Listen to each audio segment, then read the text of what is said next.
Welcome back. We are reconvening this meeting with our item number 5, Forest Trust Lands Advisory Committee testimony, and Commissioner Yamamoto. Oh, I also want to mention that Cindy Deacon-Williams, who was unable to be here today, is now connected with us by phone. So if you hear something coming out of that, that's Cindy, and we'll try to make sure we remember to look for that. Thanks. Perfect. Chair Imison, State Forest Authority, members of the Board of Forestry. Thank you for allowing me to be here today. For the record, I'm Tillamook County Commissioner David Yamamoto, also Chair of the Forest Trust Lands Advisory Committee. Thank you very much for allowing me this time to address you today with a brief update on issues important to all trust counties. First of all, I would like to thank the Department of Forestry for their efforts to engage and collaborate with the Forest Trust Land Advisory Committee members. Your recognition of the complexity and interdependency of issues such as the Forest Management Plan Update, the HCP, carbon sequestration, the Science Panel Report, HCP steering and scoping committees, the Equal Northwest analysis of outcomes study, and many others, along with the fast pace at which these projects are progressing all at once, is concerning to many of us on the Council of Forest Trust Land Counties. With all of this going on, the Forest Trust Land Advisory Committee was asked by the department to present topics of interest to us as meeting topics for the next year are currently being developed. There are many newly elected county commissioners in FTLAC counties, and because some of these counties are being targeted by groups that do not support the aims of the Forest Trust Land counties, we feel strongly that we have an obligation to help trust land commissioners understand the context of the trust lands, the Forest Management Plan Update, the HCP, and the ongoing discussion around carbon cap and trade. In this context of collaboration, we proposed adding the following agenda items to future Forest Trust Land Advisory Committee meetings. Number 1, we asked to develop and present baseline data that can be used to measure the impacts of proposals around the Forest Management Plan Update, HCP, and carbon proposals. We also feel counties need a meaningful way to gauge the impact on revenue for counties, schools, and taxing districts, as well as the impact on family wage jobs. We would need to compare current land allocations and the values derived from them to like data for the proposals being worked on. We would like to be involved to discuss ways to achieve this goal. The assessment presented last fall gave a good overview, but we feel it was short on key metrics. Item number 2, develop and present a more complete understanding of how the trust lands impact the social and economic well-being of counties. Revenues generated from trust lands go to counties, schools, and local taxing districts. Knowing how the revenue is distributed, as well as the services it provides, is important for us to understand. We would like to discuss and assist in developing effective means to gather and display this data. In addition, jobs created by harvesting, milling, and transporting forest products are some of the best paying, fully benefited jobs in trust land counties. Knowing the number of jobs and what percentage of the job base in each county is related to timber production is an important metric for trust counties. We would like to discuss and assist you in developing ways to effectively gather and display this data. I would like to take a brief pause here and discuss 2 attachments that we included with this packet. The first is a memo from Sean Blanchard, Tillamook County Treasurer. People think that when Tillamook County receives checks from the Department of Forestry, that we're sitting flush with lots of cash. Well, that is unfortunately not the case. When it comes to checks received from the Department of Forestry to our treasurer, Tillamook County keeps right around 25% of all those Department of Forestry dollars. The rest, 3/4 of the money we receive, immediately gets written out in checks to over 20 special districts within Tillamook County. And that list of special districts is here on the first page memo. That they include education service districts, Tillamook Bay Community College, the Oregon State University 4-H Extension Service District, the 3 ports that we have in Tillamook County, the Nehalem Bay Health District, North County Rec District, 911 Emergency Communication Center, 3 different fire districts within Tillamook County, the Tillamook Transportation District, Tillamook Soil and Water Conservation, and 4 school districts within Tillamook County. And if you talk to any of these special districts, they will tell you that this money that they receive from the Department of Forestry is vitally important, important to their ongoing operations. So not only are we funding the county general fund, but most of the money goes to these special districts within the counties. And we feel it is imperative that that revenue flow continues. The second piece I would like to discuss with you is this chart that we gave you. And these are updated numbers. And these come from the Oregon Employment Development Department. And these are the average annual wages for the year 2018. And these are brand new. I've just seen these. If you look up in the upper left-hand corner, total private sector average wage jobs in the state of Oregon, that's $52,000 per year.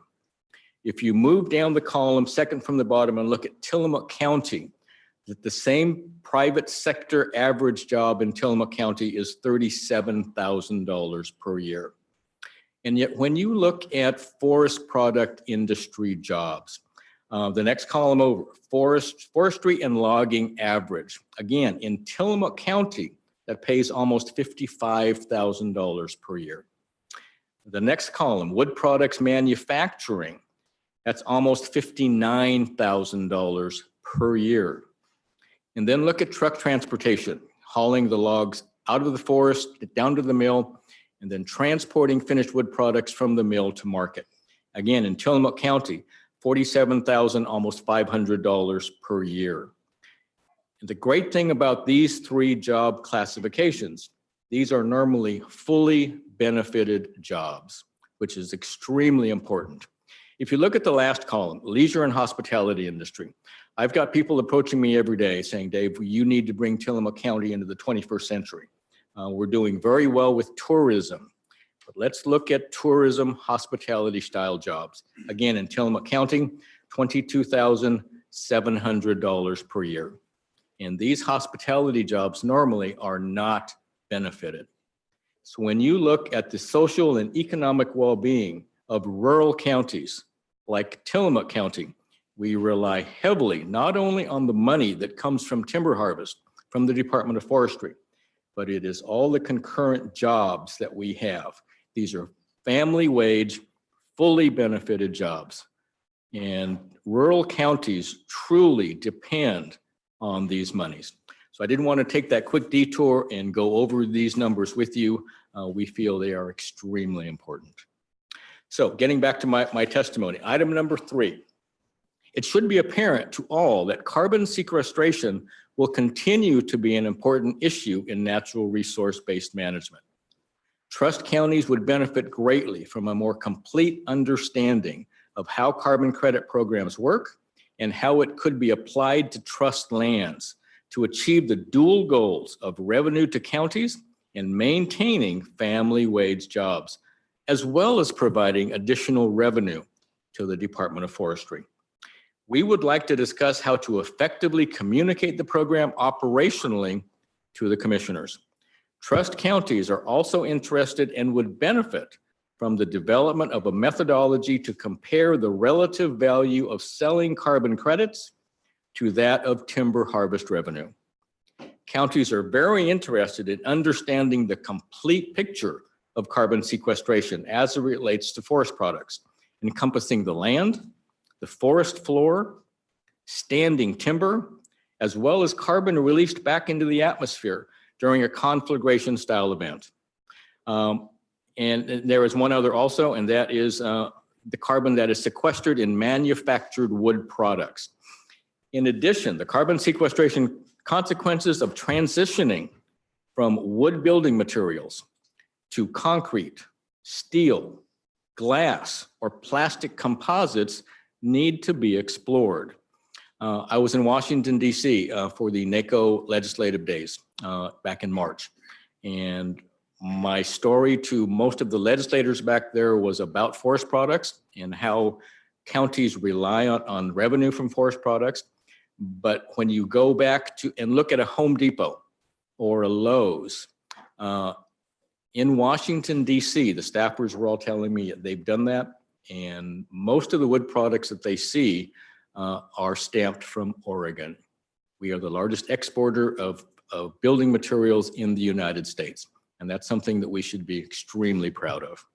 And again, when you decide to move away from forest products-based building materials to others, we need to be able to explore those different consequences of carbon sequestration when we move away from wood products.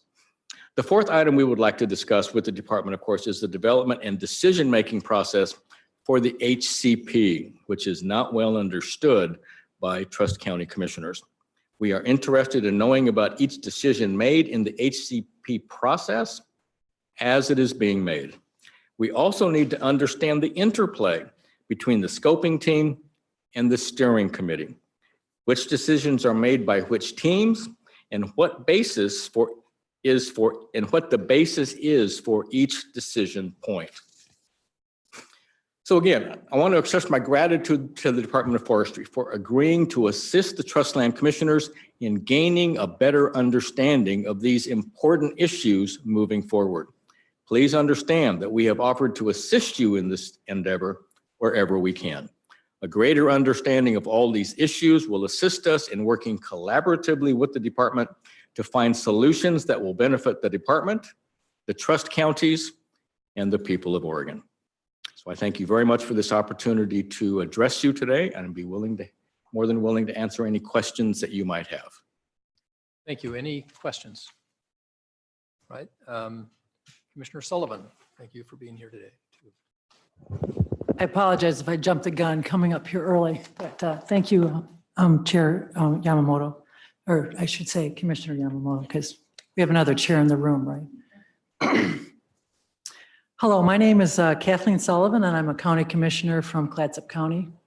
Thank you for the opportunity to testify today. As you know, Clatsop County produces more timber and more revenue than any other state forest county. The Council of Forest Trust Land Counties 2018 annual report to the counties shows that Clatsop produce approximately 36% of all state forest timber volume. This compares to approximately 27% from Tillamook County, the next highest producer.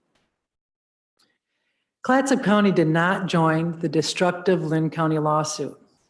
We do not believe the greatest permanent value is achieved by promoting timber harvest over all other values. Our citizens and our board support a balanced approach that includes a mix of values. Timber and revenue for government are an essential part of our job base. But so is fishing, wildlife viewing, and tourism. The Clatsop Forest provides drinking water to many residents as well. You have heard from some of those residents regarding a state timber sale directly above their homes on the coast. We do not believe the state should promote timber harvest over drinking water, as the Lynn County lawsuit would have you do. We certainly want a strong and conservative management of our water supply resources. The Clatsop leaders also want to encourage a long-term protection of our native fish and wildlife, some of which do not have a clear economic value, but preserving the complex web of life is vital, and we owe that to the future. Clatsop County supports the board's effort to increase financial and conservation outcomes on the forest going forward. Clatsop County is on record in favor of the Habitat Conservation Plan, which I prefer to call a harvest and habitat security plan, because the purpose of the plan is to provide stability and security in our forest management. What threatens our harvest revenue are lawsuits based on the Endangered Species Act, such as the one currently underway related to coho salmon. Extreme approaches that promote timber over all other values not only ignore our commission's call for balance, but they also put our revenue at risk from lawsuits. We need a harvest and habitat security plan.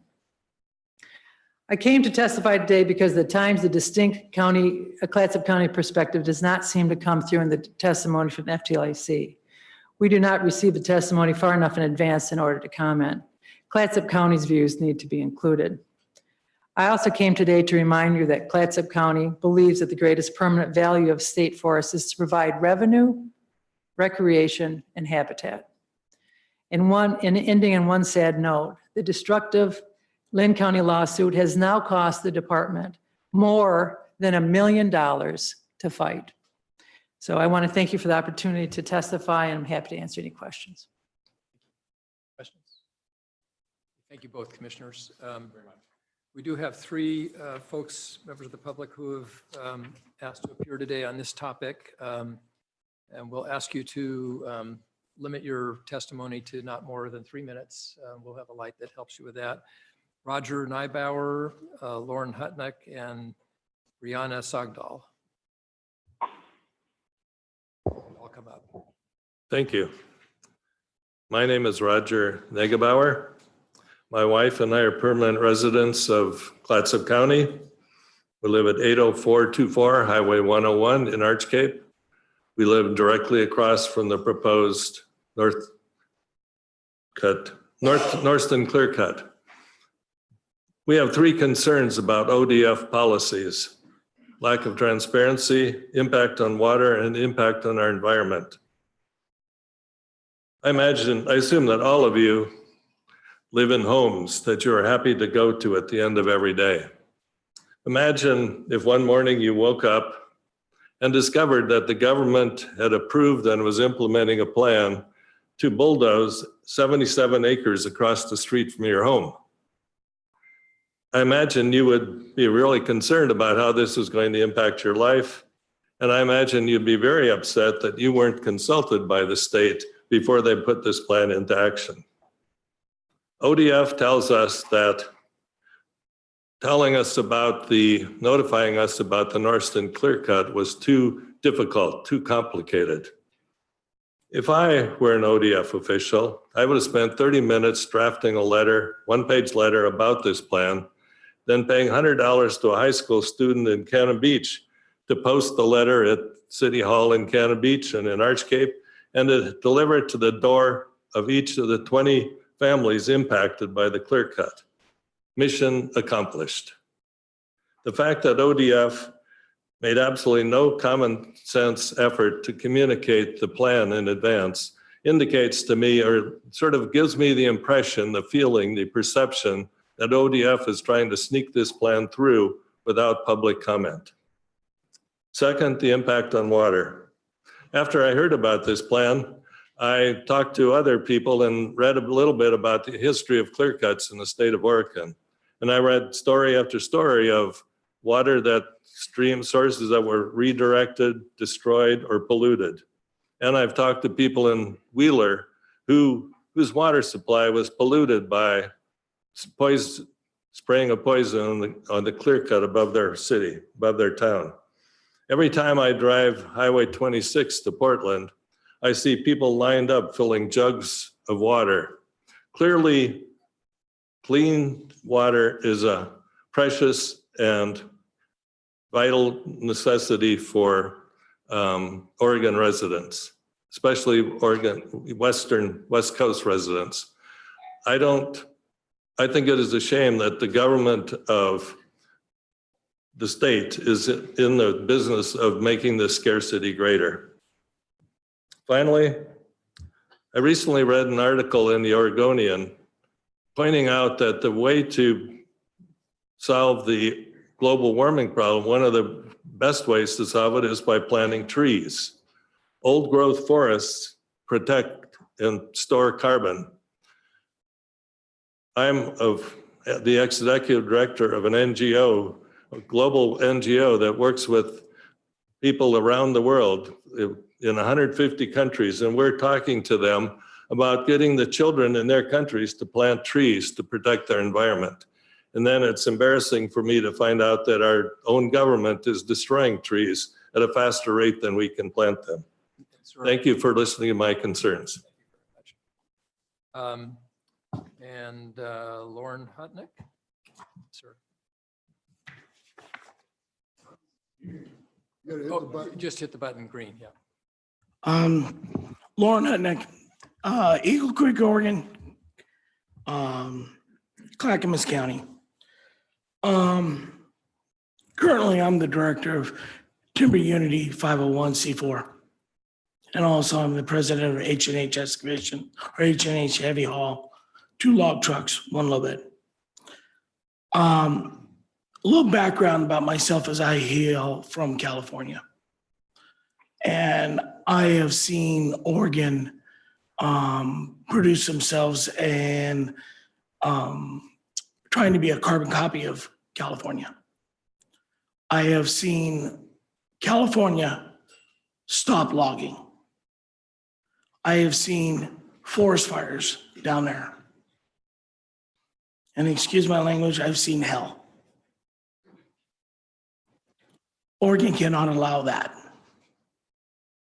We have too much to gain instead of the negatives. I want clean water. The initiative on the coho salmon has a lot of holes in it. I have been involved in a lot of logging in 3 years that I've been in the state, and I've seen such a elegant way that these logs are harvested, and it's not dirty. Before a clear cut or a thinning project happens, ODF puts a lot of restrictions in to keeping the silt down to a bare minimum. And I don't see the silt or landslides or anything going into tributaries that goes into. What I do see is abuse of cities allowing toxins going into the rivers. That's what I do see. As for the cap and trade, please keep in mind, I was part of that group that stopped cap and trade. Cap and trade, if I have my way, will not happen in the state of Oregon. Oregon does not need it. It's a slush fund. California has made it very clear it is their slush fund. You don't need to bring cap and trade into the logging industry and shut down our logs or our livelihood for an agenda that is idolizing Agenda 21. The other thing here is this cap and trade falls right on top of our heads in the general public. And I'm asking you guys to look around it because I am going to be in the front of that spear to remove cap and trade from Portland or from Salem. And I'm sorry, I don't mean to be getting upset, but I watched California go down very fast because of the California Air Resource Board. Oregon has lived how many years without cap and trade? We don't need it now. So please don't look at it as a cash cow because it's not going to happen.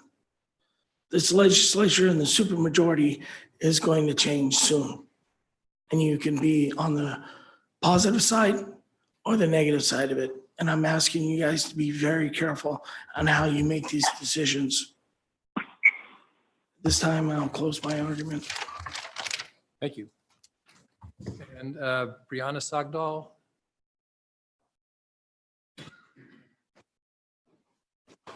Hi. Chair, Board, thank you so much. My name is Brianna Sagdahl, and I'm working on the Timber Unity 501c4 with education and outreach to the general public. Our board believes in conservation, and we agree on issues like aerial spraying and herbicides, pesticides. Should be a practice that is addressed, and the water needs to be tested for residue. We agree with things like that. We would also like to address the buffer that is in the agenda item number 6 for the coho. wondering if there are any scientific studies or any type of proof that shows that there's a difference in the buffer between 50 feet to 100 feet or 200 feet. I wasn't able to find anything, and I'm just, hoping that there is unbiased scientific evidence that would show there's a significant, there would be a significant result in that buffer zone, because I think we can all agree that a buffer is also very important.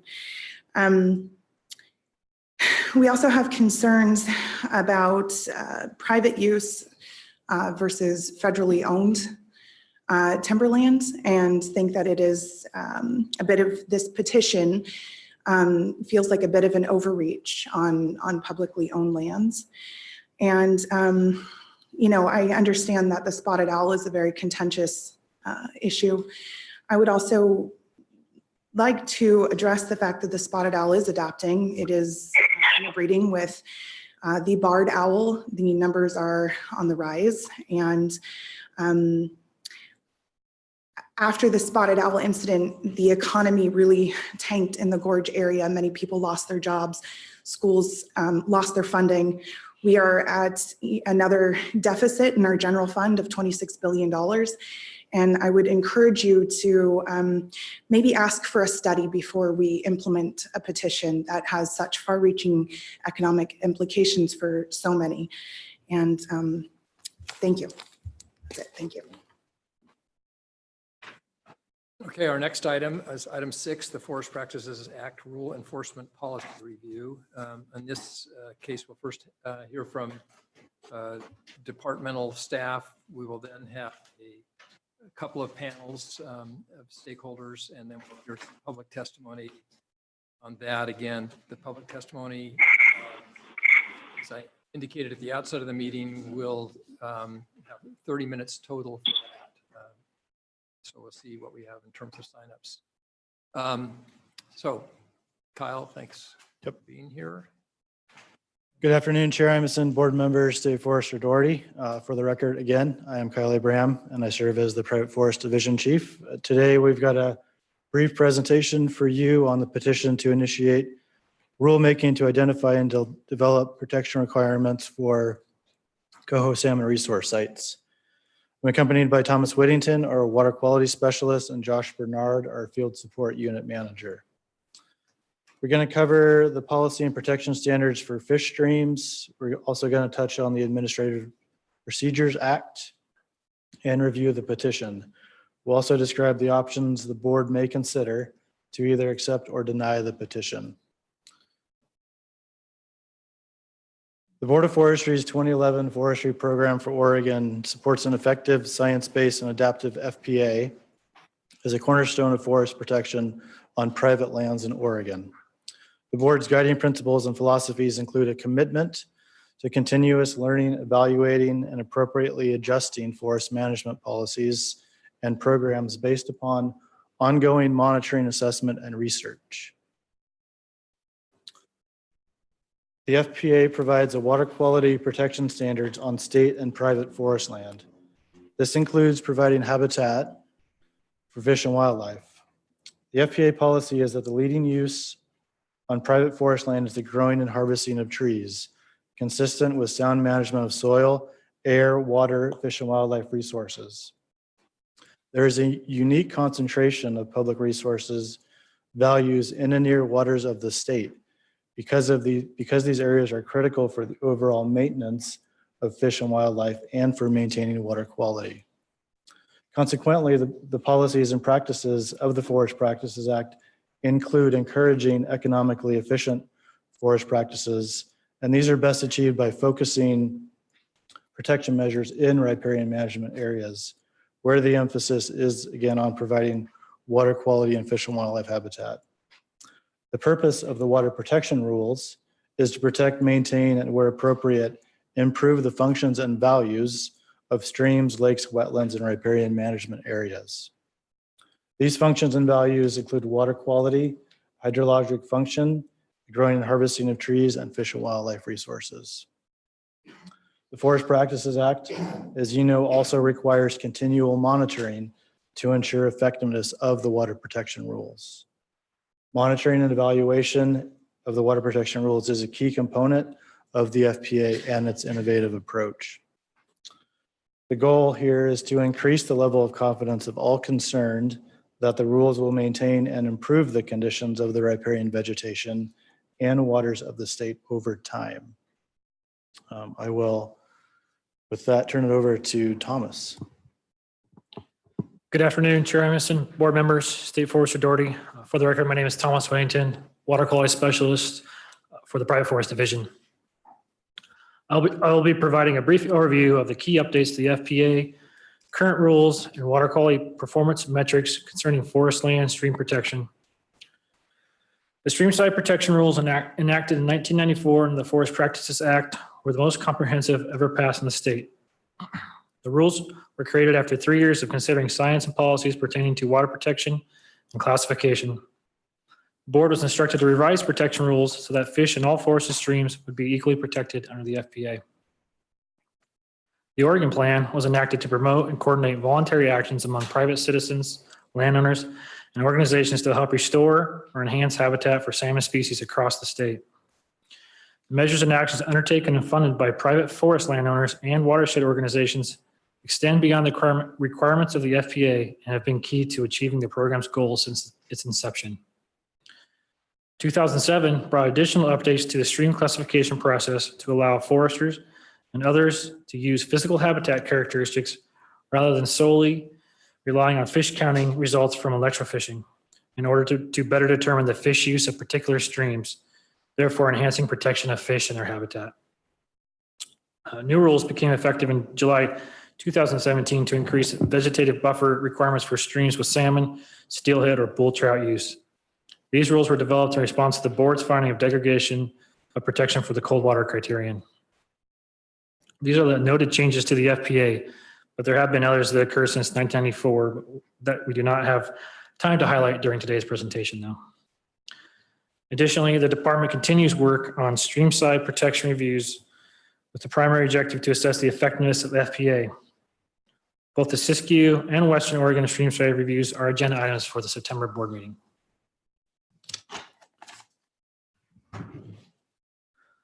The goal of the FPA is to maintain resource protection during forest operations adjacent to streams and water bodies by identifying and protecting the beneficial use, which includes designated fish species. The vegetative buffers are based on beneficial use and size of the stream to protect, maintain, and where appropriate, improve the functions and values of the riparian management areas.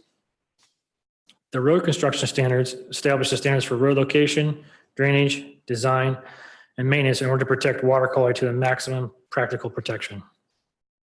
Between 2002 and 2003, 2 key changes were implemented, including wet weather haul rules for the purpose of minimizing delivery of fine sediment to streams and also avoiding roads in critical locations to effectively protect salmon habitat and water quality. Stream crossing structures must be installed and designed to meet fish passage to allow migration of adult and juvenile salmonids.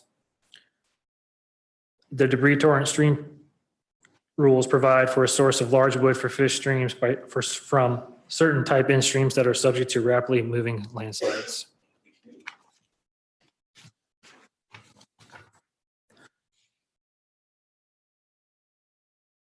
Preliminary analysis of the statewide DEQ Water Quality Index report for the 2018 water year shows 86% of the monitored forest stream sites had good to excellent water quality with an increasing trend on 47% of those sites. For 9 out of 10 years, the monitored sites in forest land have met or exceeded the established target of 80% of sites reporting with good to excellent water quality. Oregon's land use planning system, and specifically Planning Goal 4, seek to maintain and protect working forest land around the state to allow for tree harvesting that is consistent with sound management of soil, air, water, fish, and wildlife resources. As of 2017, Oregon has retained 98% of federal acreage or non-federal acreage that was in forest or mixed farm forest land cover in the year of 1984. Private forest landowners continue to provide large investments in improving water quality and fish habitat across the state by continuing to contribute significantly to the Oregon Plan for Salmon and Watersheds. As of 2018, the private forest landowners have contributed 70% of the total financial investment, which has helped exceed the cumulative investment goals for the program over the past 4 years. I will now turn the presentation over to Josh. Thank you. Thanks, Thomas. Good afternoon, Chair Imison, members of the board, State Forester Doherty. For the record, my name is Josh Bernard. I'm the Field Support Unit Manager for the Private Forest Division. And I'm going to walk through the Administrative Procedures Act today, some of the statutes relating to duties and powers of the board, and a slide on the petition and the options. So under the Administrative Procedures Act, any interested party may petition an agency to adopt, amend, or repeal an agency rule. When the board receives a petition, it has 90 days to accept or deny. If you deny it, you must do so in writing. The board has broad discretion in its decision-making to accept or deny, and the board is not bound by the proposed rule language in the petition.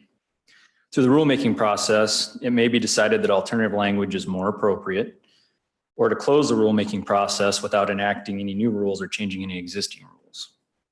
The petition must meet certain criteria. For example, it must include the name and address of the petitioner. For new rules, it must include language in full, including the facts or arguments in sufficient detail to show the reasons for and the effects of the adoption.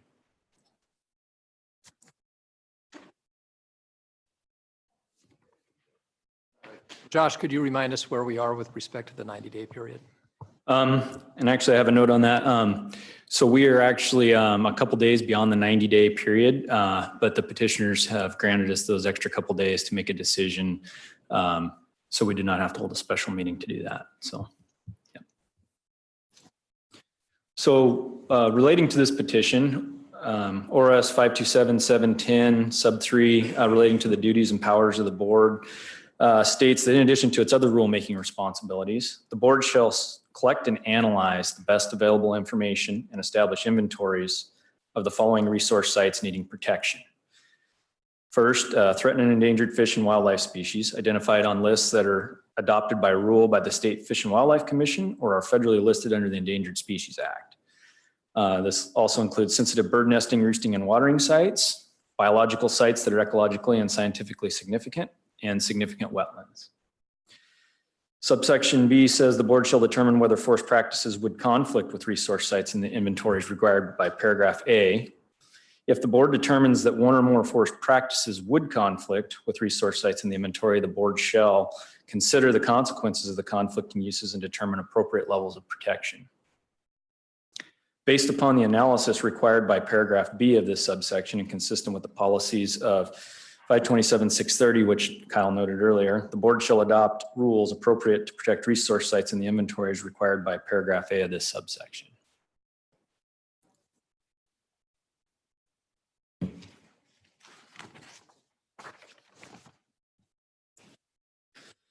So now let's go over the petition. The petition was received on April 23rd. And as noted earlier, the board gets 90 days to make a decision. And in this case, we've been granted a few extra days by the petitioners to avoid holding that special meeting. The petitioners include 20 fishing and conservation industry or conservation organizations. And in the petition, the petitioners requested the Board of Forestry develop a rule designating resource sites on state and private forest lands for Oregon's coho salmon. The petition goes on to state the Oregon Forest Practices Act requires the board to collect and analyze the best available information and establish inventories of resource sites of federally and state listed species. It goes on to state the board must therefore designate resource sites for coho salmon. In addition, the board must determine whether forest practices would conflict with these resource sites. And if so, must adopt rules to protect sites from the conflicts. The petition includes sections on the legal grounds for the petition, the biology and ecology of coho salmon, the population status, the potential conflicts of forestry practices with the resource site, the inadequacy of Oregon's regulatory regime, and the rulemaking request. The petition also includes new rules with proposed language. And just an important note here, based upon our review, the petition meets some of the criteria or most of the criteria set forth in Administrative Procedures Act, meaning it's a valid petition. So So therefore, you'll need to make a decision today on whether to accept or deny the petition.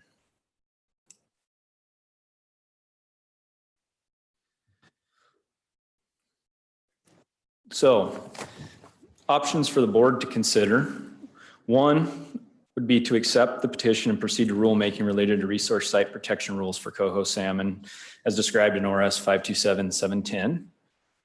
You can also deny the petition in writing, or you could deny the petition in writing and direct the department to begin rulemaking to better align water protection and resource site protection rules. Through further conversations, there's also a fourth option that you could choose to implement. You could accept the petition and direct the department to begin rulemaking to better align water protection and resource site protection rules and evaluate ORS 527-710 to address the requirements under subsection 3A, and the board could direct the department to conduct rulemaking to define the resource site for coho salmon. The board could direct the department to evaluate other obligations as well under ORS 527-710 sub 3 in the context of the board's previous and current work. So those are the options. And are there any questions at this point?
Thank you. We'll keep this for 15 minutes.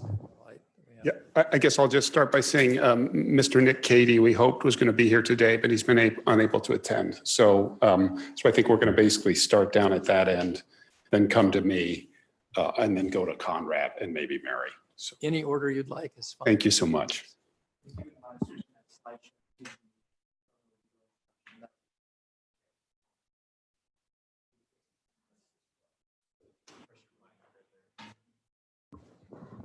Okay, you can hear me.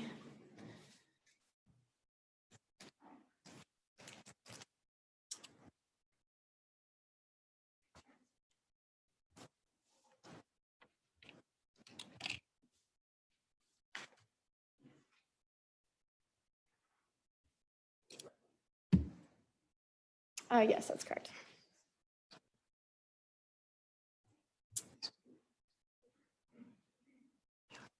All right, may I begin?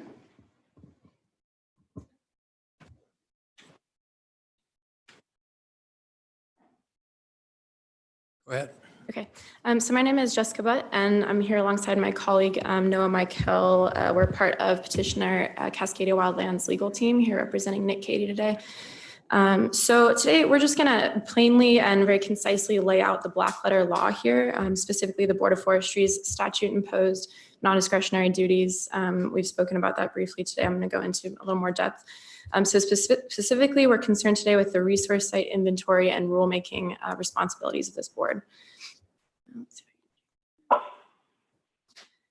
Great, so the duties and powers of the board are all very neatly and concisely found in one place, as I'm sure you know, written under ORS 527-710, and this slide just shows you the location of that statute in the legislature. So this board is legally required, again, as I'm sure you're familiar with these rules, to adopt rules to provide for the overall maintenance of fish and wildlife species. And all of the board's responsibilities, of course, are consistent with its foundational policy considerations, which are found under ORS 527-630, which Noah will briefly discuss in a moment. The board is further required to, and I'll be reading some of the language here, collect and analyze the best possible information and establish inventories of resource sites needing protection, specifically for threatened and endangered species, both state and federally listed. Again, this includes Oregon's 3 remaining coho salmon ESUs, which are both state and federally listed threatened species, one of which is a state listed endangered species. So upon a determination that forest practices would conflict with these resource sites, the board is then required to determine the consequences of these conflicting uses and establish the appropriate levels of protection for these concerned resource sites. And then finally, having completed all of the above requirements, the board is again legally obligated, these obligations are not optional or discretionary, legally obligated to adopt rules to protect resource sites that they've inventoried. Again, this is just the black letter that we're concerned with today in this meeting. Alternately, if an agency does refuse to act or delays action unreasonably, court may compel that agency to act pursuant to 183-490. And hopefully it doesn't come to this. I'm under the influence that it generally does not. And those are just all of the Oregon revised statutes associated with this petition, essentially, and with this board's duties concerning this particular petition that we filed today.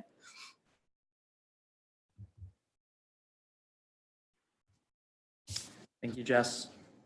Can everyone hear me? Sorry about that. Thank you, Jess. My name is Noah Michael. I'm just going to touch on the policy requirements of the statute that Jess has just explained. So as we know, these non-discretionary statutory obligations are also adherent to Oregon's public policy, and you can find that in 527-630. The rulemaking duties and responsibilities of the board must be consistent with this same public policy because of the statutory language that you find in 527-710. This emphasizes the necessity of sound forest management practices as a factor of proper resource protections for wildlife and aquatic life. The next section continues to explain the same point and further illustrates the aims of responsible forest management practices. You'll see in section 2, it explains that despite other agency actions or other laws or even overlapping legal authority, there is a statutory obligation to maintain the proper implementation of the laws and regulations as it relates to forest operations. That said, it is also in the public interest for this board to protect the future interests of future Oregonians and future generations of Oregonians by developing sound forest management practices in coordination with the other relevant agencies and laws. The next area of statute or rule where you'll find information pertaining to this statute is the Oregon administrative rules. We briefly heard about the Oregon APA previously, but just to touch on that a little bit further, these rules outline the most simple processes and practices that the board is obligated to follow. And each of these locations you'll see with these arrows next to them essentially outline what those processes and practices would look like as it refers to those administrative rules. And I'll pass it off to our colleagues down the other end.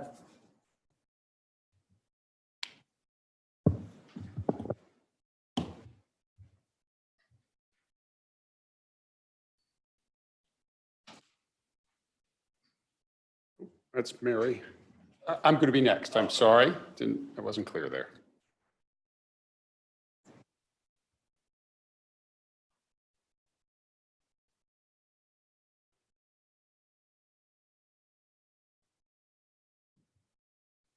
Great. Thank you, Chair Imeson, board members. For the record, Bob Van Dyke, Wild Salmon Center. A few comments on the petition today. I'd like to start by saying that we encourage you to accept the petition today. And I'll add a few things to that. So first, I'd like to note that the Oregon coast coho populations are not increasing. We've seen some communications that indicate they are increasing. I went to the Salmon and Steelhead Recovery Tracker website of the Oregon Department of Fish and Wildlife, and this shows their sort of overall look at abundance numbers. And you can see for the last 4 years, 15, 16, 17, and 18, the numbers have been quite low. The black line there shows what the actual goal is for the ESU in terms of abundance. So from our view, we're well below the abundance goal, around 10%, and that the numbers are certainly not increasing. So this is one reason we joined the petition, in that we thought this was a good chance to revisit the coho rules, or the rules that affect coho on forest lands, and ask the question, are they sufficient? How are they affecting coho habitat? I'd like to say, secondly, that as we went through the materials today, you were presented with 3 options: accept, deny, and then a third option, this option 3, which was about a policy review. And I guess I'd just like to say that that was confusing to us. We could have used some more information. In a couple conversations with board members, it seems like there maybe was a lack of clarity there about what that option was exactly. I did get a chance I called staff and talked to them about it. And the impression I got in part was that it may be the case that the water resource rules were the right place to address concerns about aquatic species and not the resource site rules. So to the extent that's the case, I guess I offer some confusion, because I went and looked at the resource site rules, and the resource site rules name fish there circled in red. In the purpose of the resource site rules, it talks about water resources, aquatic life, water, and fish. The definitions talk about fish twice.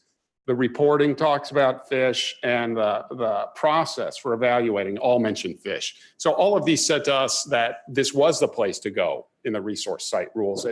It wasn't clear to us why we would think otherwise. So on that point, I would say, if you're going to go down a policy route or review policy about where to petition, I would hope you would grant this petition, and then in future petitions, if you should decide to change that process, then change the process. But it would then be clearer to us about how to proceed, which wouldn't have been the case. So I guess I'd like to end by saying, as I look at the resource site rules, I think the department has a lot of discretion in how they would actually move forward if they accept this petition. There's not a hard timeline, and the processes to be followed are pretty broad. So our goal really by joining this petition is to add value to projects that are underway. So as you saw earlier today, I think there are projects on wood, large wood recruitment, and on the Siskiyou rules that are underway. So our desire would be not to impede that work, but instead for review of coho to be complementary to that work. And so I guess that would be a conversation to have going forward. And I guess I'd like to say lastly that we've got interest in working with the board and staff and other stakeholders to think about what that process would look like, what we would look at in evaluating the adequacy of the protections for coho. I guess I'd just like to say lastly and briefly, it feels slightly in Oregon like there's a change of tone around some of these forest issues, and there's some more tension over them. And we'd like to see this to be a topic where we could actually maybe sit at a shared table outside of the boardroom to talk about what a process would look like and what some shared goals are and differences are that we have. So thank you for the opportunity to testify.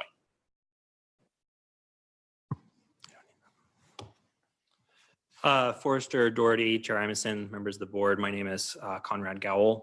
I'm a fellowship program director at the Native Fish Society and one of the organizations listed on the petition.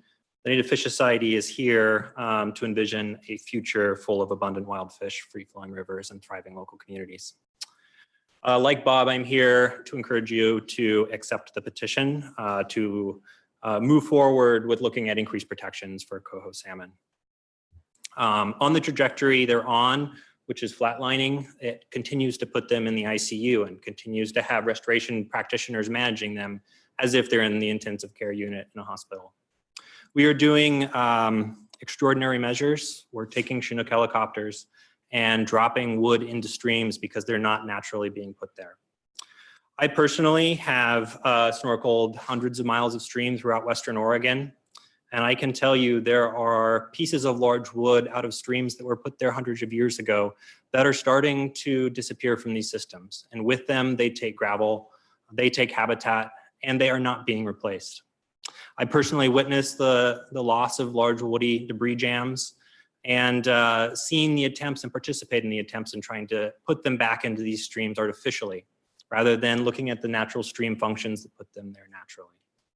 And I can tell you it's unsustainable. We've spent tens of millions of dollars on our habitat restoration, and it's not showing in the aquatic habitat inventories that we're making progress towards restoring that aquatic habitat. And that is concerning because we cannot intentionally put ourselves in this position indefinitely. We do want to realize a future full of abundant fish throughout Coho's range. So I wanted to speak to just two other points. The first of which, there's an aquatic ecologist whose name is Kurt Fausch, and he has done experiments looking at the aquatic terrestrial interface and the relationships between upland species and aquatic species. And I think traditionally people have pinholed fish into only being aquatic species that we need to separate out from how we manage forests. And that is not the case. Kurt Fausch put a screen in between a stream and the surrounding forest and measured a variety of species. Everything dropped by 50%. It was the bats, it was the spiders, it was the fish, it was the aquatic macroinvertebrates. And this shows that the upland management decisions we're making are having ramifications in the stream. And the decisions we're making in the stream have upland terrestrial management implications. That should be thoroughly evaluated, not pigeonholed into looking at just stream temperature or just shade. Those things need to be considered as a whole, and that's what this resource site petition is designed to help us be able to do. Secondly, I've worked with Mary Skurlock here on a debris torrent stream analysis. We looked at the Siletz River and found that less than 1% of debris torrent streams were currently protected under existing Forest Practices Act. Knowing that 50% of the large woody debris comes out of debris torrents rather than riparian areas, we know that that replacement is not occurring. So that's just one additional example. We can point to the studies that are ongoing there. I know there are additional problems in state forests on the North Coast that we can also look at, but just wanted to highlight that as another example where these practices are unsustainable, and we're hoping this resource site process can help move the conversation and the protections forward.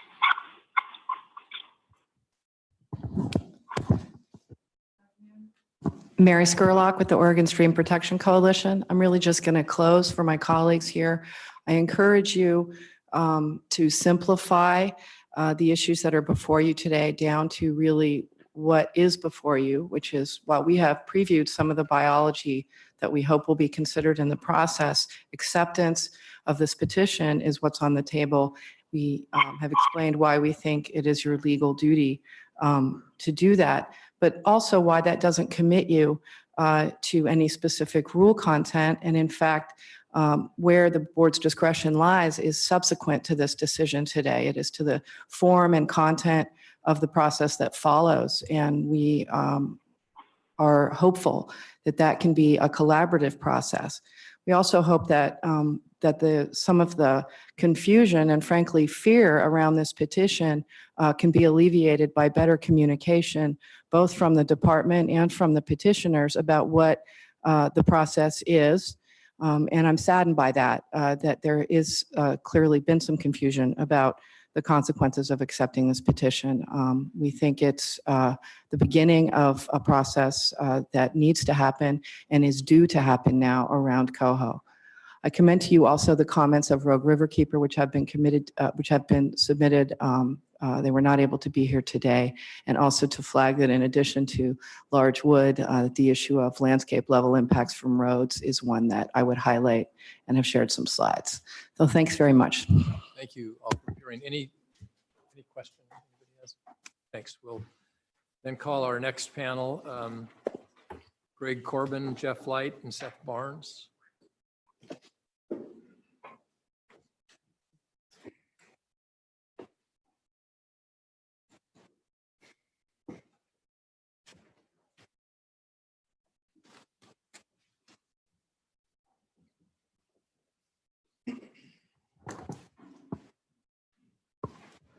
Are we ready?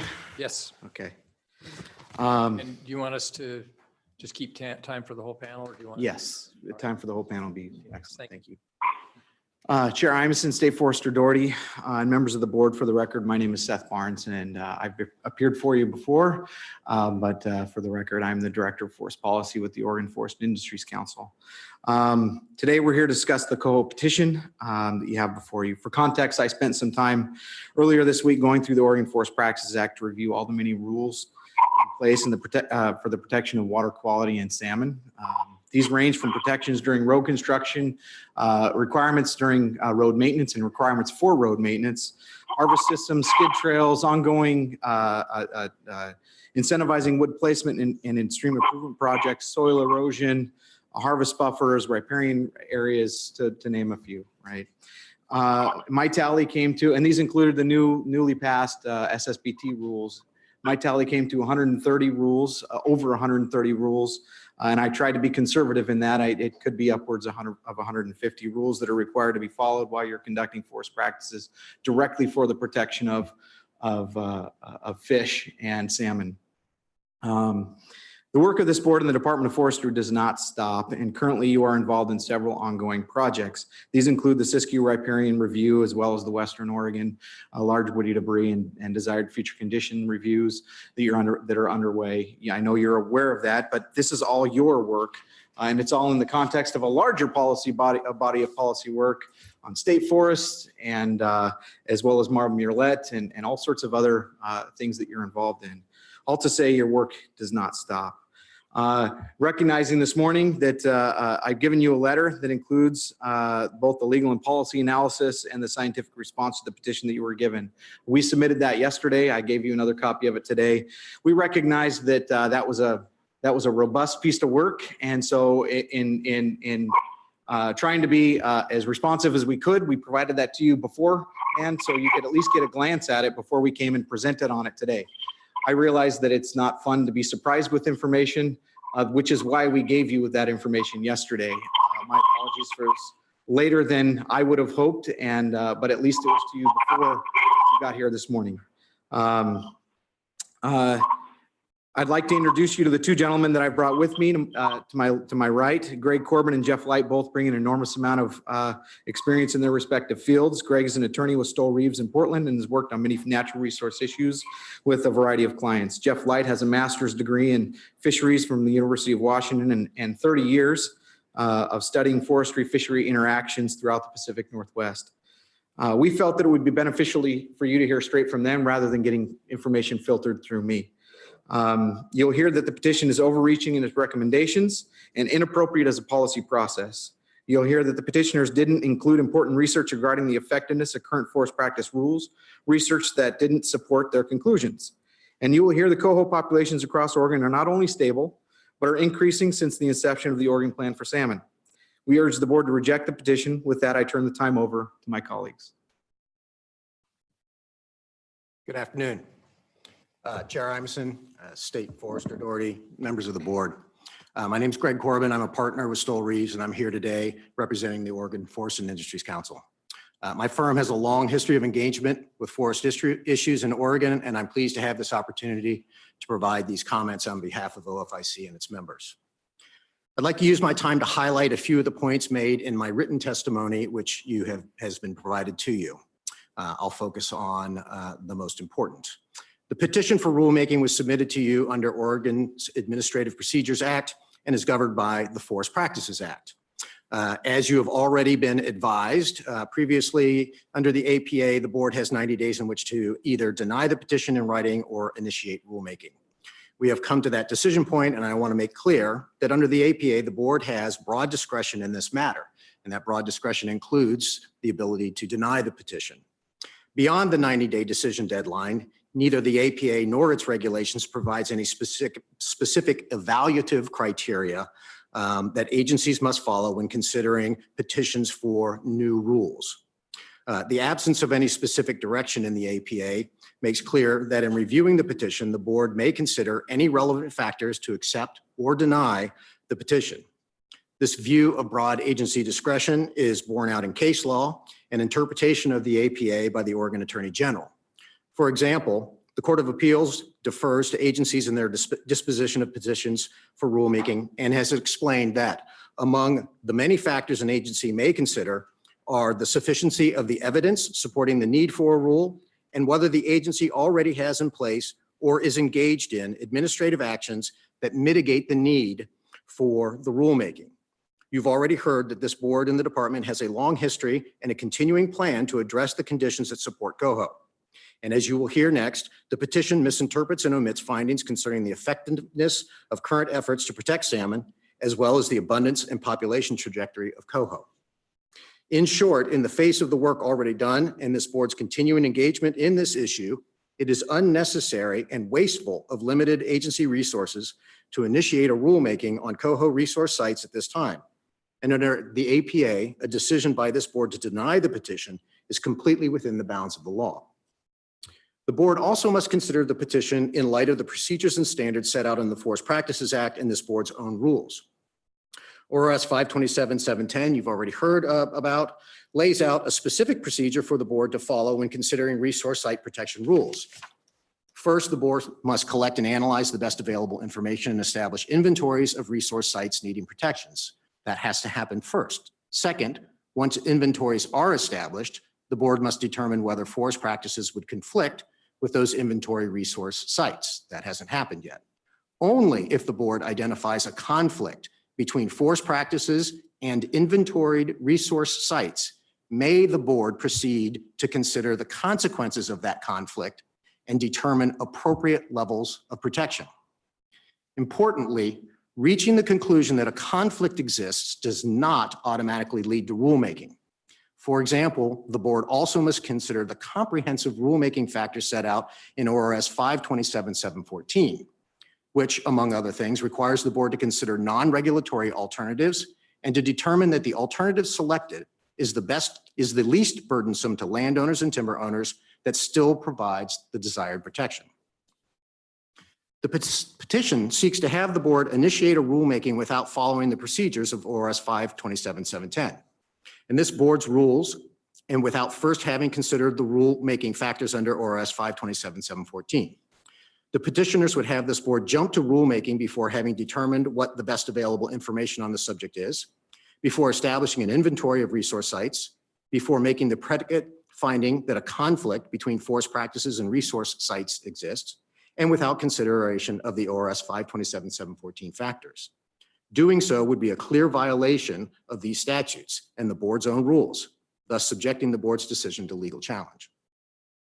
Apart from procedural deficiencies, the petition seeks a rule that far exceeds the bounds of what the FPA contemplates. For example, the petition seeks to have the board designate as resource sites, quote, all watersheds containing coho salmon rearing and spawning habitat in Oregon. Such a broad brush, all habitat approach is inconsistent with the concept of resource sites. The legislative history of ORS 527-710 makes clear that resource sites are to be limited to the specific locations on which a species depends, such as a bird's nesting or roosting sites, and does not include that site plus some additional area of habitat. An Oregon Attorney General opinion confirms that a resource site is not the species habitat generally, and rather is limited to specific locations. In the context of coho, designating an entire watershed as a resource site would be tantamount to designating the species habitat generally and subject the rule to additional legal challenge. As you've already heard, this board's past and continuing work on salmon protection makes the petition's rulemaking request unnecessary. And you're about to hear that the petition is deficient in its interpretation of the science and that the status of the species does not warrant a resource site rulemaking. Before turning to the science, I would like to urge you to resist engaging in a rulemaking driven by a species-specific, interest-based petition. My written testimony discusses this in greater detail, and I expect you will hear more about this from other commenters. But in short, OFIC believes there are strong policy and prudential reasons for the board to continue on its existing path of considered resource protection and not allow its priorities and resources to be captured and driven by species-specific interest-based petitions that fail to take a more holistic view of balancing forest practices with the need for resource protection, particularly in light of the significant work already undertaken and the continuing efforts of this board, the department, and the landowners who have invested greatly in improving the conditions for salmon in our forests. Thank you for the time to address the board on this important topic. I'd be happy to take any questions.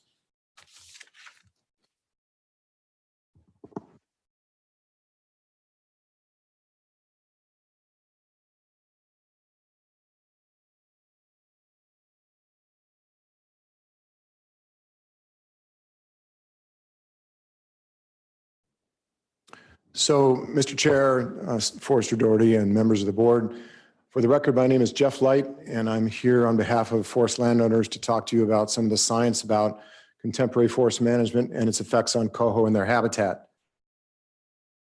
We felt that the science presented in the petition gave an inaccurate picture of how forestry, contemporary forest management does affect coho and their habitat. And we wanted to start with a look at the issue of coho, wild coho abundance.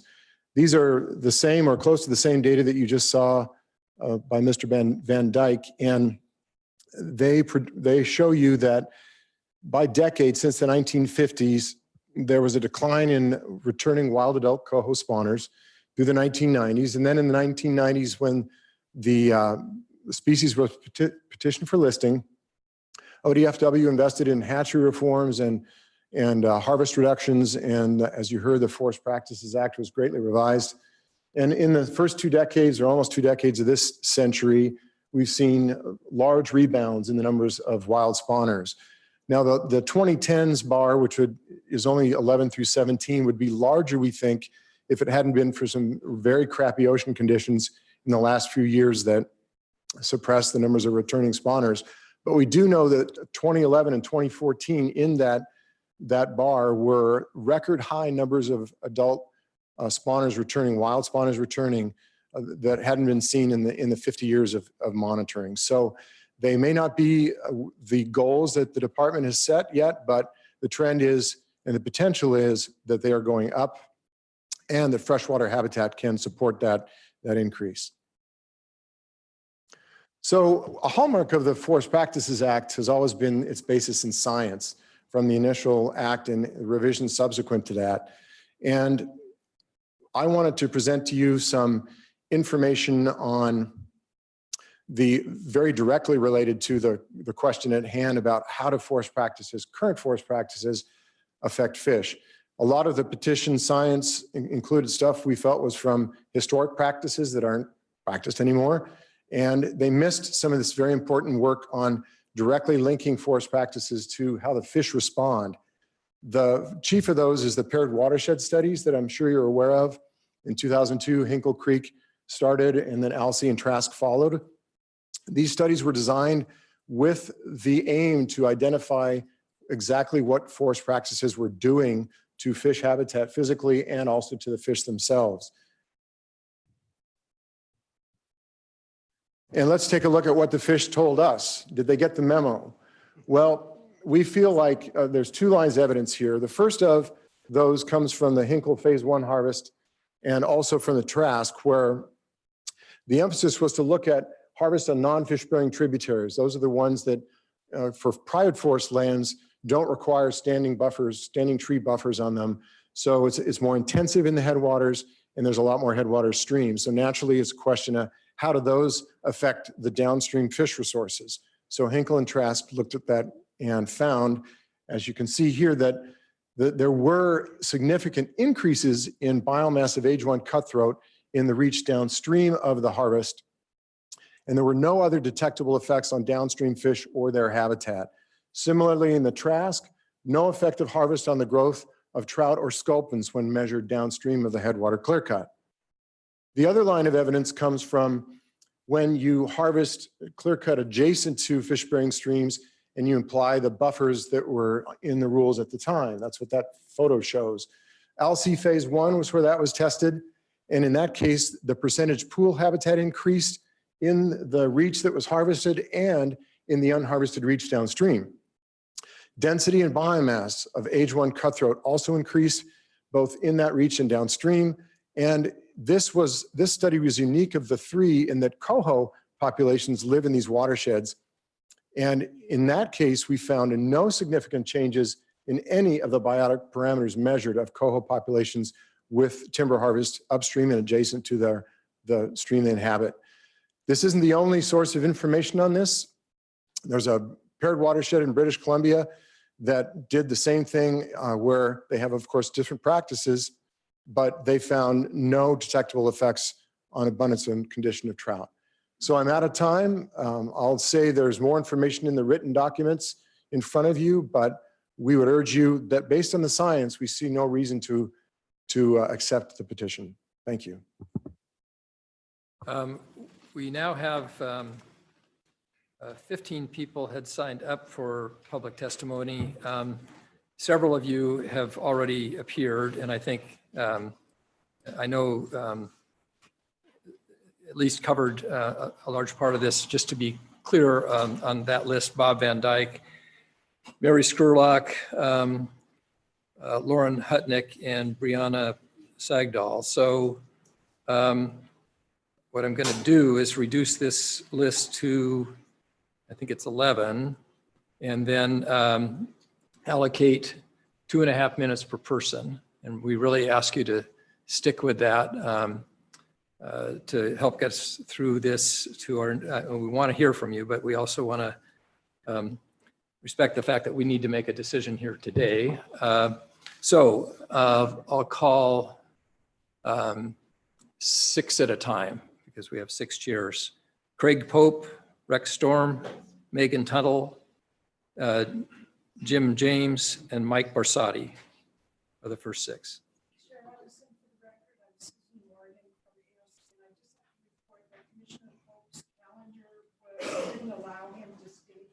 Okay. But he submitted testimony. Okay, great. Thank you so much.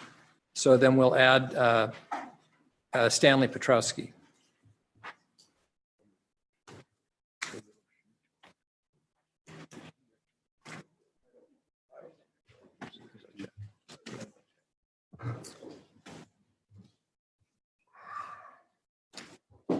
I'll go ahead and start.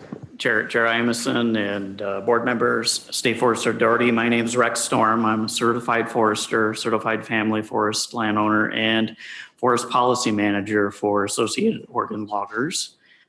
We urge the board to deny the petition with no rulemaking concerning the received coho petition. Previously enacted riparian upgrades that benefit coho are now accruing great watershed gains year after year. And these benefits will continue taking time to be fully realized. The desired accrual of riparian habitat benefits has already been codified in rule changes over the last 10 to 20 years. Next point, high compliance rates demonstrate successful implementation of harvest and riparian forest practice rules. And private landowners and operators take significant pride in doing the right thing to make for good stewardship of Oregon's forests in riparian areas. We walk the talk. The next point, cooperative stewardship among landowners, among operators, and among Oregon Department of Forestry stewardship foresters. Working together, these 3 parties are achieving watershed enhancement additionality that would be unachievable via regulation alone. I share this cooperative stewardship relationship with you so that you may fully appreciate the fundamental role forest cooperators have in achieving the desired results of Oregon's forests, especially concerning the additionality of added protections and added habitat benefits for coho that occur beyond regulation. So in closing, I'd like to say that there is no urgent need to elevate regulation. There's insufficient impetus to determine that the current rules impact coho today or tomorrow. The department's next step, we believe, should be continued investment in 2 things. First, monitoring forest riparian conditions, which appear to be improving. And secondly, cooperative stewardship, investing more in cooperative stewardship efforts with forest landowners and operators that have proven successfully to foster their willing additionality and watershed enhancements, such as voluntary enhancements in high compliance with the current forest rules. Thank you for this opportunity to comment.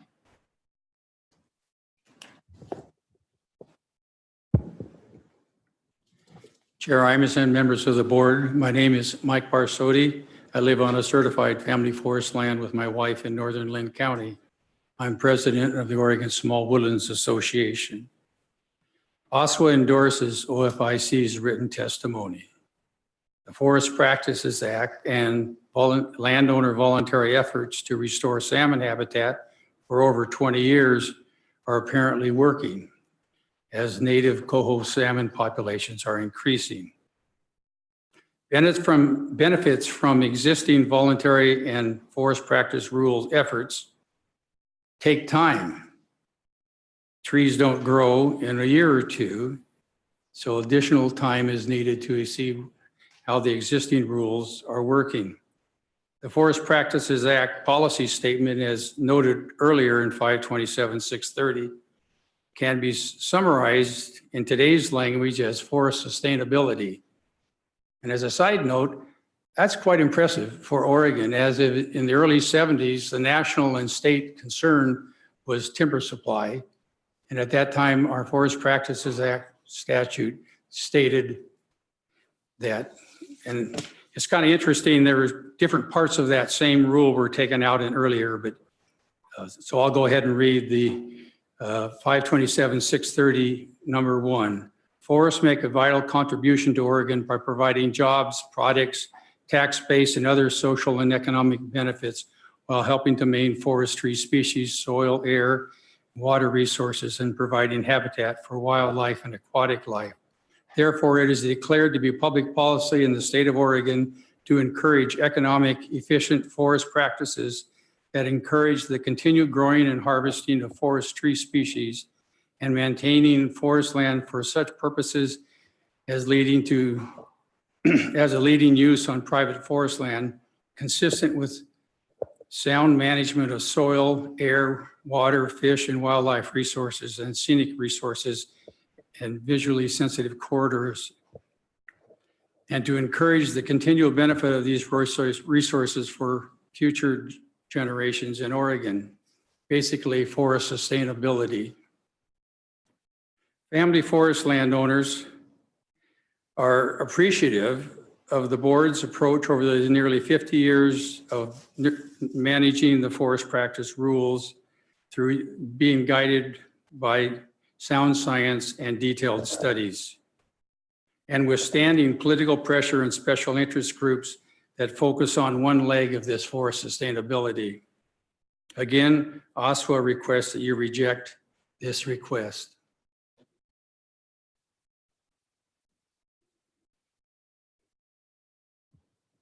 Chairman Imanson, State Forester Doherty, members of the Board of Forestry. My name is Jim James. I'm the Executive Director of the Oregon Small Woodlands Association, and I'm asking the board to reject the petition. And these are the reasons why. Oregon's forest practice laws are already excellent protections for all fish species, including coho salmon. My career in forestry started in 1970, just before the forest practice laws were passed. I'm proud of the way the forest practice laws have evolved over time, following good forestry science and assuming the protection of all the ecological values are protected. FPU rules are designed to effectively and efficiently meet the needs of salmon, and compliance with those rules are very high. Furthermore, the forest landowner community has always responded and stepped up when needed. In 1997, an effort to improve coho salmon habitat, the Oregon Plan was developed. In collaboration with Governor Kitzhaber, the Oregon Department of Fish and Wildlife, Oregon Department of Forestry, and OWEB, a voluntary plan was implemented to improve forest roads, replace non-fish bearing culverts, place large wood in streams that were systematically removed after the 1964 flood for human safety. Since 1997, over $1.1 billion has been spent on voluntary measures to protect and improve fish habitat. Those voluntary measures continue today. ODF&W has reported that fish habitat in Oregon's forests are not a limiting factor for coho salmon.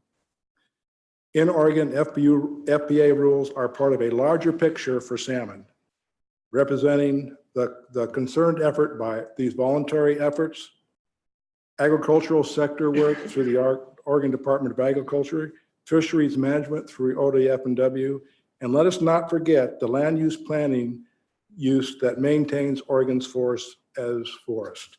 Bottom line, the petitioner's request is simply not needed, and I recommend that the board deny it. Chair Imison and members of the board, my name is Megan Tuttle, and I am the Western Environmental Affairs Manager for Weyerhaeuser Company. At Weyerhaeuser, sustainability is a core value, and all of our timberlands are certified under the forest management standards of the Sustainable Forestry Initiative. I started a career in forestry because I believe in voluntary efforts to improve water quality, support ecosystems, and implement BMPs based on best scientific research. My first forestry job was actually dedicated to improving fish habitat by replacing culverts, reducing or eliminating fine sediment from entering streams, and abandoning or stabilizing existing roads. I learned through this early work that successful habitat restoration projects depend on collaboration with state and tribal biologists, foresters, and regulators. That type of collaboration is exactly how the Oregon Plan for Salmon and Watersheds has been successful. In fact, it has been so successful that it makes little sense for the Board of Forestry to accept the petition for rulemaking or to identify coho resource sites today. As an example of the work that occurs under this voluntary collaborative program, Weyerhaeuser has replaced over 420 blockages to improve fish passage. We are proud of our engineers and foresters that participate in watershed councils and implement habitat projects that stretch from the north coast of Oregon all the way to Coos Bay. In Coos Bay alone, just to focus for a second on one of our tree farms, we have improved 26.4 miles of fish habitat over 35 project sites since 2013 alone.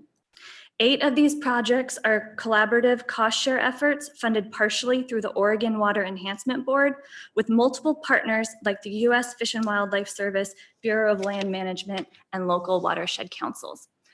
In your packet, I've included statistics on the private landowner accomplishments from 1997 through 2017 from ORI.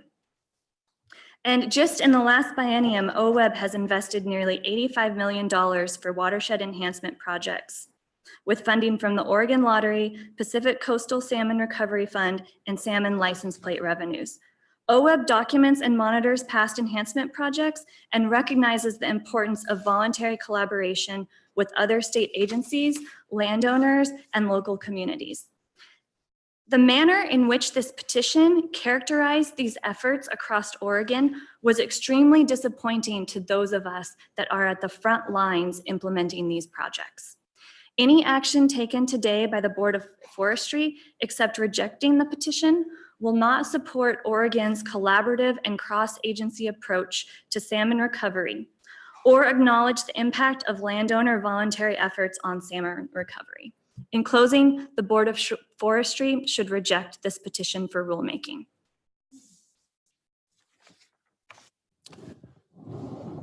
Chair Imison, Board, thank you for this opportunity to come before you and share my views. I am a disabled Vietnam War veteran, volunteered for the war.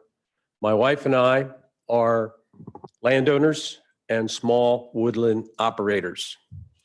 I've spent the last 15 years paying back what the natural world has contributed to me in personal health and well-being. I've participated in over a dozen forestry and aquatic habitat collaboratives. I am a recipient of the National Private Citizen Commitment to Watershed Restoration Award. I've chaired the Watershed Council in Douglas County, and I am currently president of the South Umpqua Rural Community Partnership. I've personally facilitated the expenditure of millions of dollars in habitat restoration in the state of Oregon and continue in the form of restoration work and monitoring of the results of the work. Coho salmon are still listed. And they are listed because we have not kept up with present science and analysis of the impact of Oregon Forest Practices Act. I live in the middle of Umpqua National Forest. I see the streams. They're full of turbidity, and we are not winning the war to recover coho in our streams. I encourage the board to support the petition and recover this important fish species, this keystone species. Thank you.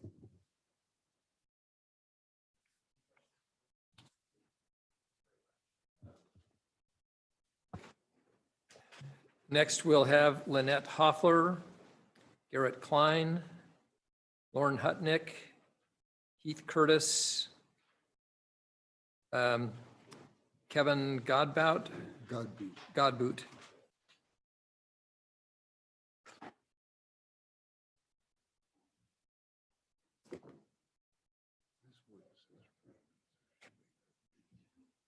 I think Lynette Hoffler is on this list, but I see written, so I'll assume that's written, and then we'll add Bob Reese to this group.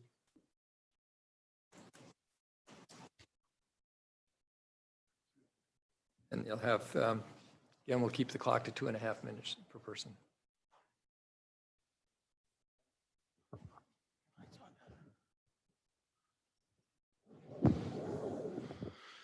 Good afternoon, Chair Emerson, State Forester Daugherty, and members of the board.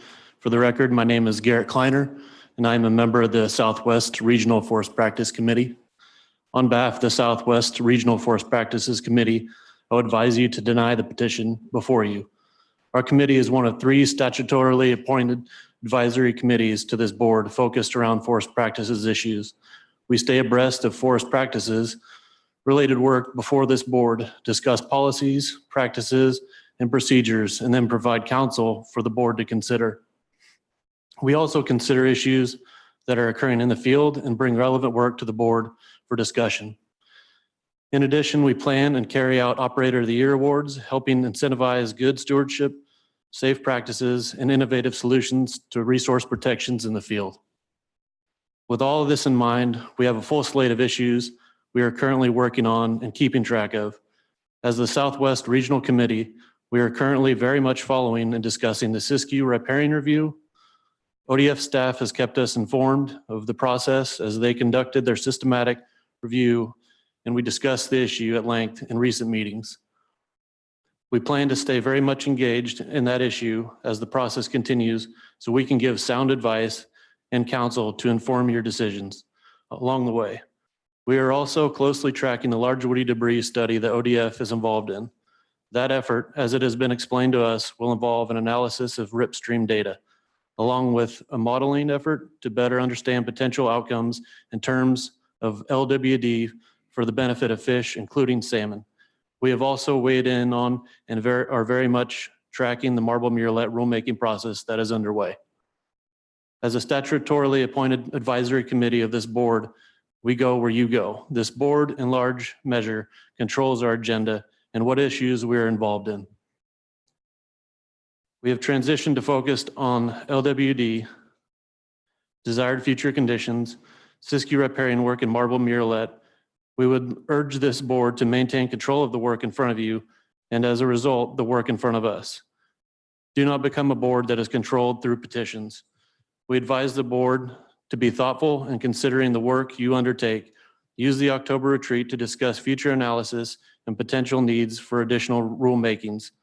As an example, during the SSBT rulemaking discussions, ODF&W presented monitoring data to the RFPCs that was very helpful in understanding the outcomes of forest management to freshwater fish habitat. I would advise this board to reach out to ODF&W. Just want to call attention that your time expired a little bit ago, so if you Oh, could did- wrap it up, that would be great. In conclusion, I would advise the board to deny this petition. Thank you. Thank you.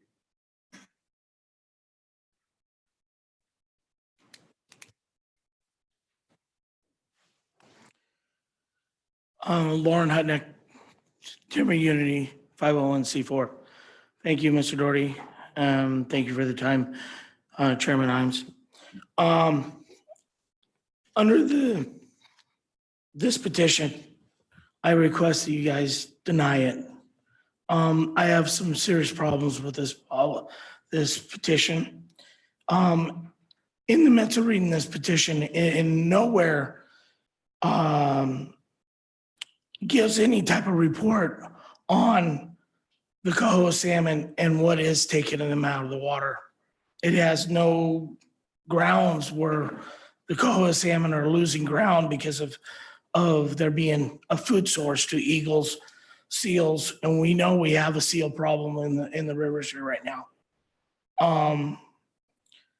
I have a problem with that. There are some very strict rules in Oregon about runoff, and I'm having a problem with that because there is environmental issues there, and you guys have put those barriers in place along with this, the petition of this rule making, and with the wildlife corridor. I think you guys are going to create, there's a creation of things are going to get real hard for the logging industry. There is no grounds on the coho salmon on where they're being taken from other countries. And you cannot dump the population and put it on squarely on our backs. The other thing is, I have a problem with addressing the Administration Procedures Act and to be constitutional right and due process for the private landowners.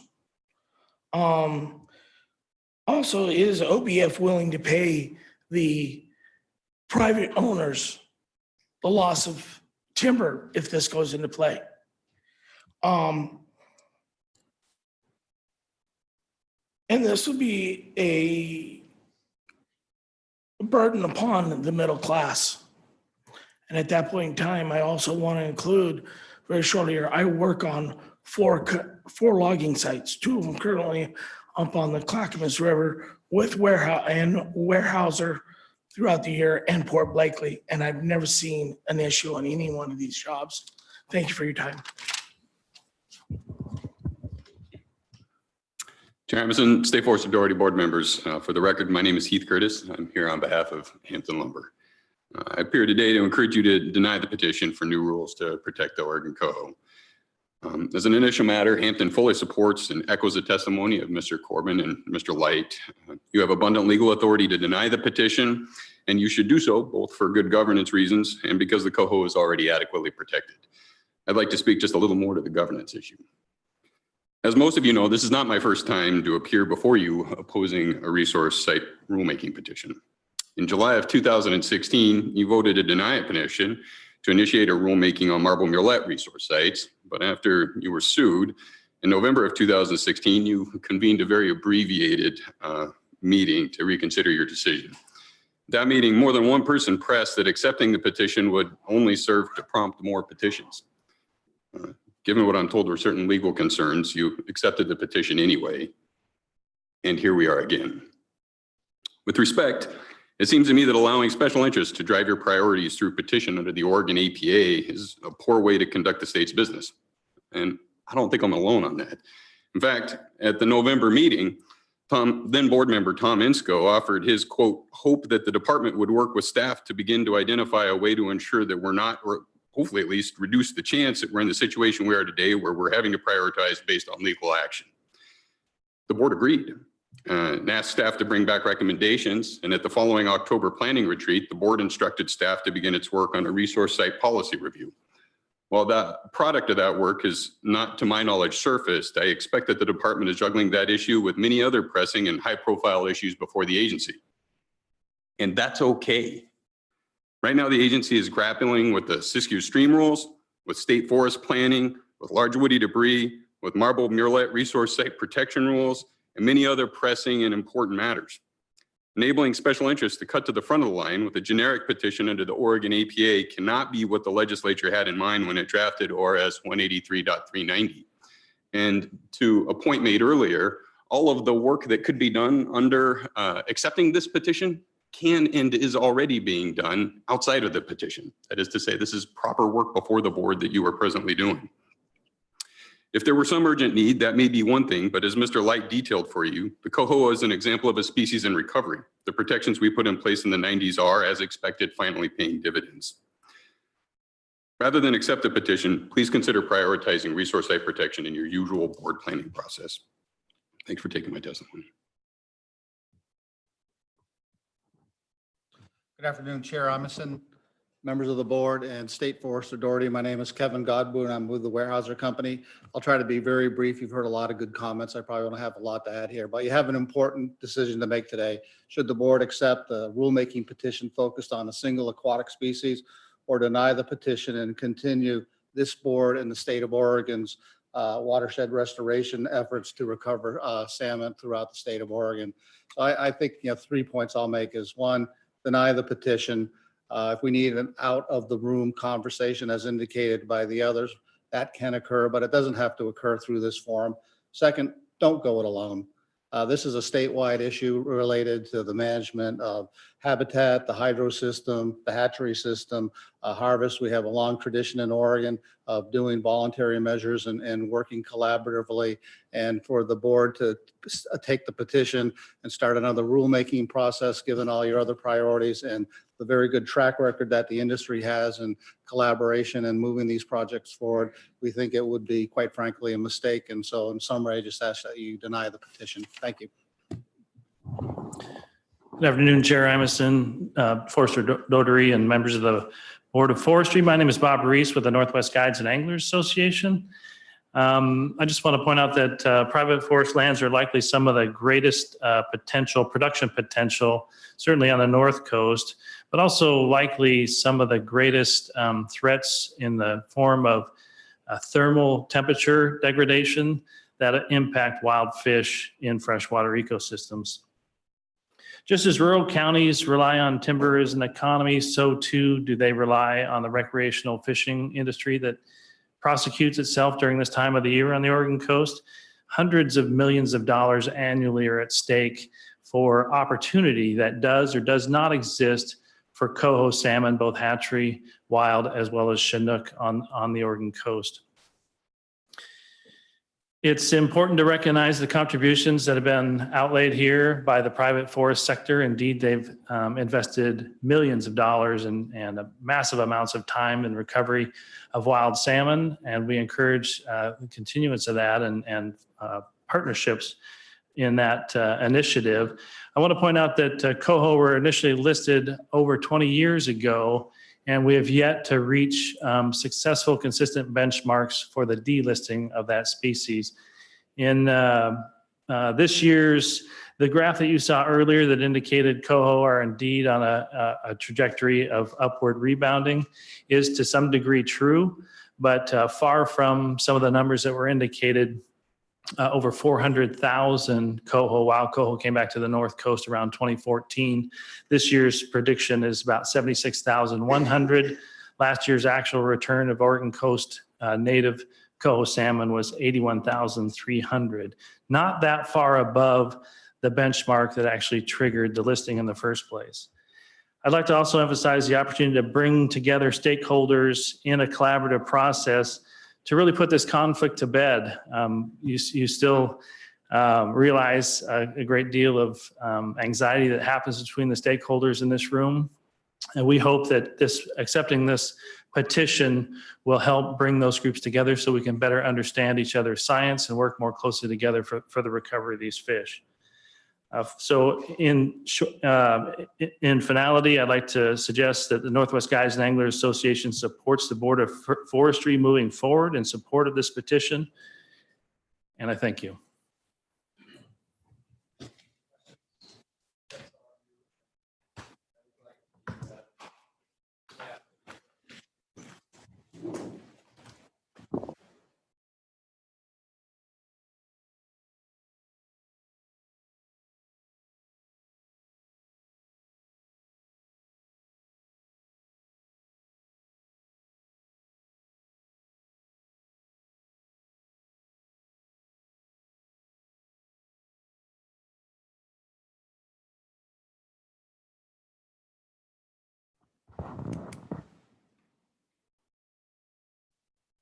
And yes, Cindy is there, should be connected now and able to also ask questions. Yep, I've got a question if there's no one there that's got the floor. It's less than perfect acoustics. She said she had a question. Did you say you had a question, Cindy? Yeah, I do have a question. Okay, it's much better. Actually, I've got a. Are you there? Yes. Yeah, go right ahead. Okay. So one question relates to the option 3, deny the petition and direct the department to better align the resource and water protection rules. And I haven't seen anything in the staff report or heard any discussion that indicates there is an alignment problem. So I'm wondering what the basis for that recommendation is. So what I think I heard, Cindy, was a question about what if there is an issue right now with the water protection rules on the specified resource site division. Is that? So currently there is no linkage between the specified resource site rules and the board's policy under the water protection division listed in the Forest Practices Act. So the discussion and what option number 3 would be in clarity, as we described in the options, would be to make a rulemaking process that defined and connected those two pieces together. So my question is, I have seen no evidence to indicate that there is a problem with alignment between those two sets of rules. So I'm wondering what the basis for that recommendation is. So in my mind, part of the discussion there is that the process under 527-710 requires the board, and there's obligations there for inventory, conflict, and protection measures, as you guys heard. The way that's been addressed for other species is defining that in the specified resource site rules. So to the extent that you believe that there is a connection with the petition, that's where we would have rulemaking to address those two things. So correct me if I'm wrong, but I'm under the impression that the water protection rules are sort of have as a goal the general protection of water quality benefits and beneficial uses of waters of the state, and that the resource site protection rules are really designed to deal with threatened and endangered and sensitive and, you know, otherwise particularly vulnerable resources that would require something beyond what we see in the water resource rules. Is that not the division of labor between those two sets of rules? I don't believe so. So Cindy, the most recent water rules were passed for salmon, steelhead, and bull trout streams. So they were focused on specific species. So again, yeah, So Pete, go ahead. go ahead. Yeah, so my impression, the recent rules and the riparian rules that are in the water protection were really designed to meet the Clean Water Act requirements for protecting clean water. And we simply, for political reasons, not biological ones, decided to apply those rules only to salmon, steelhead, and bull trout. But the rules themselves were not written to protect salmon, steelhead, and bull trout. They were written to comply with water quality, Clean Water Act rules. So the protecting cold water is directly applied to salmon. That's a EQC rule that it applies to salmon, steelhead, and bull trout only. So the protecting cold water rule is specifically developed for salmon, steelhead, and bull trout reaches. That wasn't a board decision. Brenda. Well, it was a board decision to apply it only to salmon, steelhead, and bull trout, but that's a whole nother discussion. So Cindy, we've got some, can we rotate? I'm sort of wondering, I haven't seen in the staff report or in the staff presentations any indication that there is a problem with alignment between the water protection and the resource site protection rules. So it seems to me that if there is a possible alignment problem, that's a whole nother issue and discussion that perhaps should come up for consideration in the October retreat for work plan discussions. Okay, That's sort of a secondary thing unrelated to the question before us today. Okay, and we've got some other, at least another question here. So we'll go to Brenda. Just very quickly, so water temperature is what was defined to meet the needs of salmonids. And that's necessary but not sufficient to define the habitat requirements for each species of salmonid that occur in these streams. So the resource resource site definition for each species is different from maintaining cold water as one prerequisite for those species. Those two are separate issues. We should not conflate them.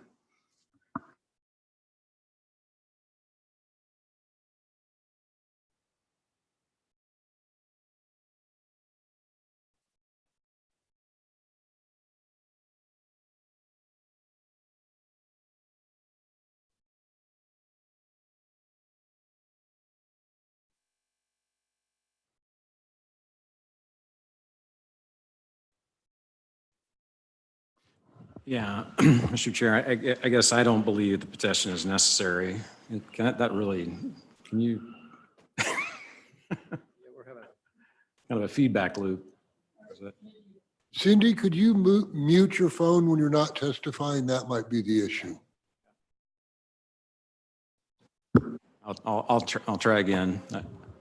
I'll try again. I don't believe the petition is necessary. We have an adaptive management process. We have very strong protection measures in the state. I think we talk a lot. I mean, I began my career in the Coast Range in the 90s, doing a lot of this work, seeing this work happen, working in riparian areas, seeing the restoration work, and I'm seeing it in the current part of the state that I work in today. I see the robust nature of our act. I also see the work that we're doing along with the Siskiyous, large woody debris, work that we're accomplishing and we're doing. And so I don't see or believe it's necessary to accept this petition.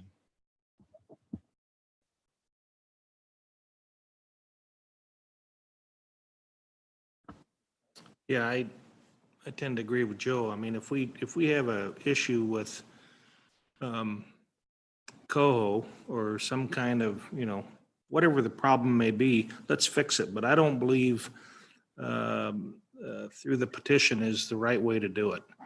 I'm not I'm not arguing the fact that if there is a problem or not, let's fix it if there is. But I can't support accepting the petition way of doing it. Yeah, I heard from several of the folks who testified that there was some interest, at least, in some collaboration to move this issue forward. And I do believe that there is pretty compelling evidence that the population of coho is not increasing. If you aggregate data over a decade, then tells a different story than if you look at year-to-year patterns.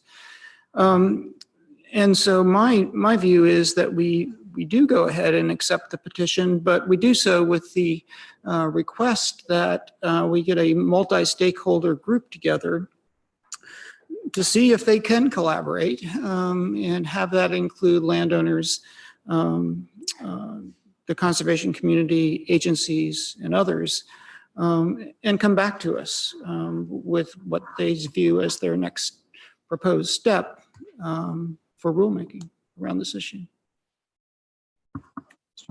Yeah, Tom, I mean, I appreciate what Bob and Mary said about collaboration. I think that's what we need to do. We need to have those conversations. I think we can have those conversations regardless of this petition. I think whether we accept this petition or not, a part of that conversation related to rulemaking. Rulemaking is important, and that's why we're embarked on what we're embarked on, or what we're working with within the Siskiyous currently. So, but I really appreciate what was said earlier by some of the people testifying, a willingness to work together and collaborate to help solve this issue, because the coho salmon is very, very important. It's very important. A few different things I want to say. I mean, one thing, I'll just put it out there.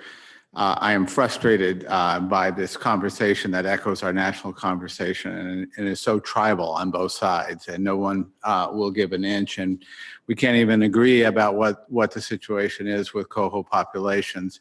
And the petitioners, show us a graph that is carefully constructed to not really show the real picture, but to show what they want us to believe, accurate.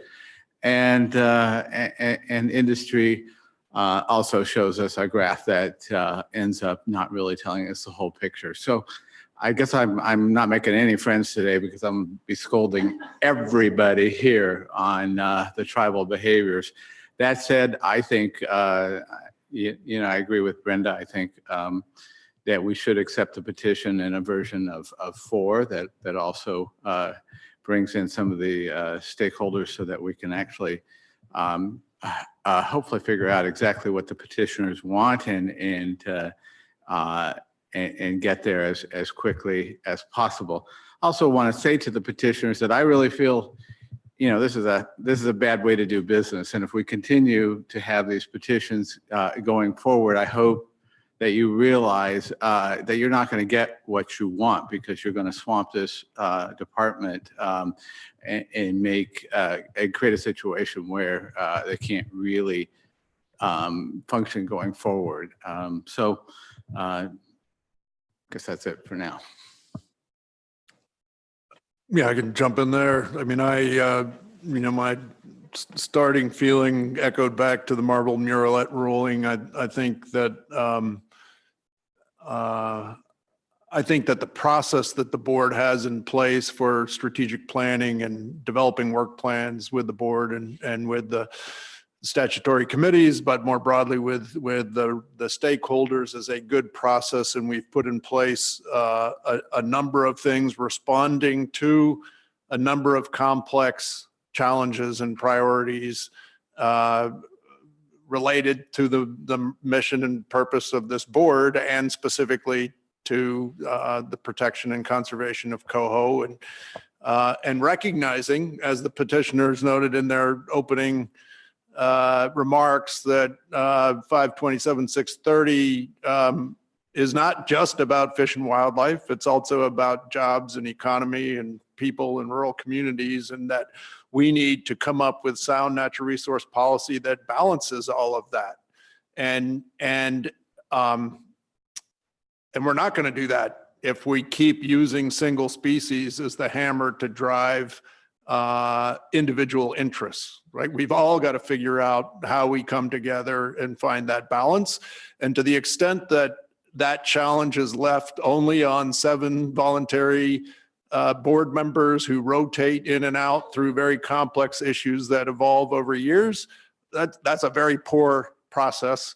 And it really needs the stakeholders to to be willing to sit down and help find solutions that achieve that balance. So I'm equally frustrated in this process. I would also say, we've all got to be a little bit more humble and more appreciative of the complexity of this, and not cherry pick the data, right? I mean, the Oregon Coast Coho Conservation Plan states very clearly that the recent flatlining is most likely related to ocean conditions. That relates to me because I know the Nez Perce Tribe Fisheries Department and ODF&W have said the same thing about Chinook and steelhead in Eastern Oregon, that the primary constraints over the last couple of years have been coastal, not local. And that these cycles play out over periods of time that are probably more appropriately measured in decades and not in individual years. And so trying to understand that and really understand what the primary limiting factors are and where do we get the most bang for the buck, I think is critical.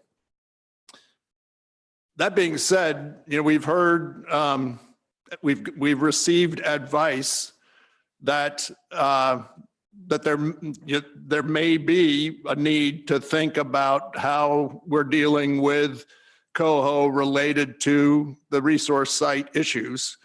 And so then the question in my mind is, do we deny it, anticipate an appeal and a circuit court review, and gamble with the outcome of that circuit court review on the basis of the evidence that the department will then be required to develop under under a court-defined timeline, or do we accept the petition and define that process and work with the stakeholders in a more measured and appropriate way?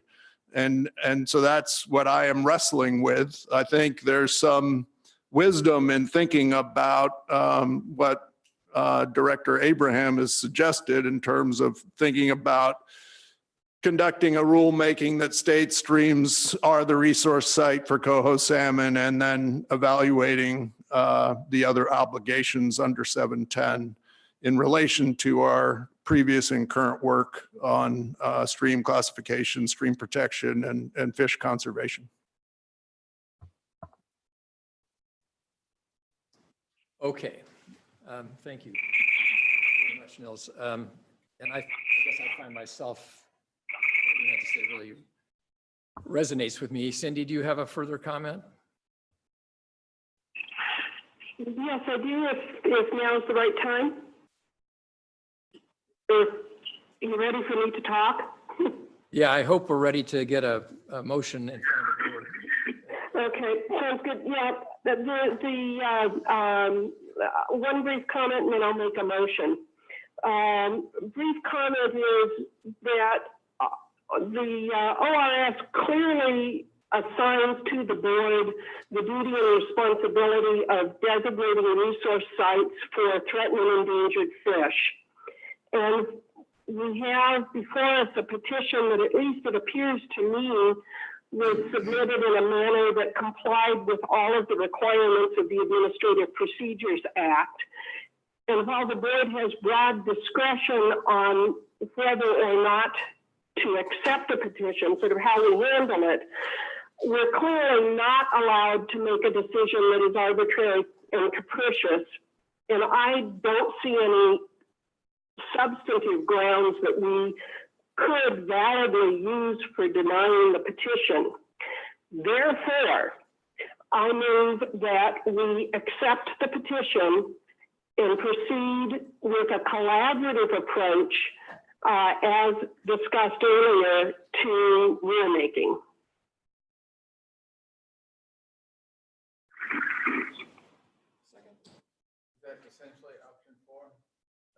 That's what I would like I would actually like some staff commentary here, Peter and Kyle. There's a little. You put out an option 4. Would it be helpful to read option 4, which is a combination of option 1 and 3? Yes. I mean, I think Nels did it already a little bit, but yeah. So Cindy here, I haven't seen any option for us, so I really don't know what it is you're referring to. Yeah, I will read it. I think if that's helpful. So option 4, again, is sort of a combination.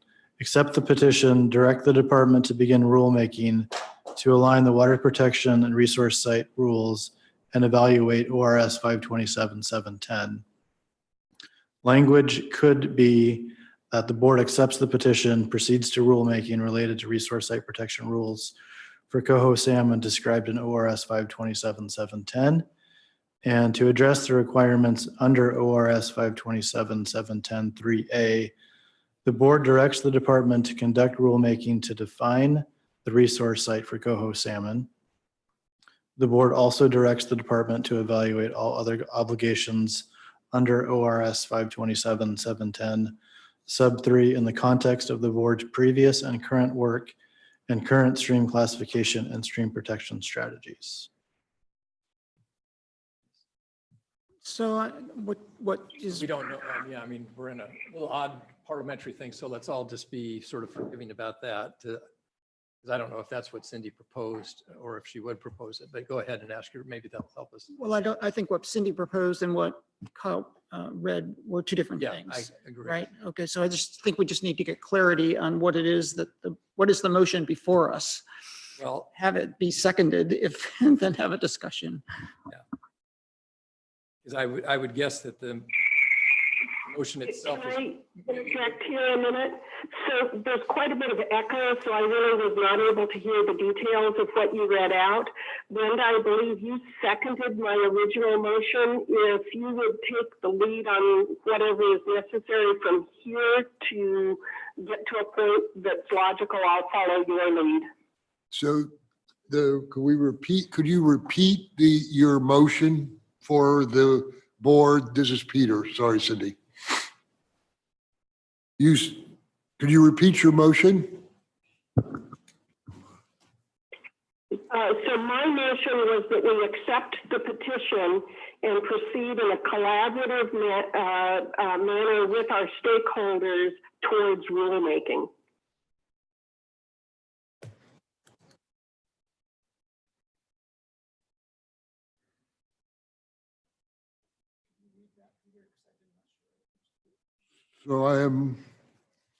So it says accept the petition and proceed in a collaborative manner with stakeholders.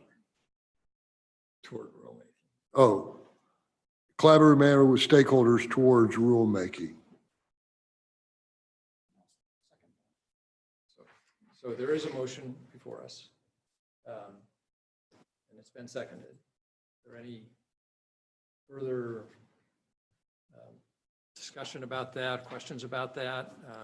Yeah, I mean, I can't support that motion, and it's not clear to me exactly what that means, collaborative approach to, I mean, so I would just encourage some more discussion surrounding this.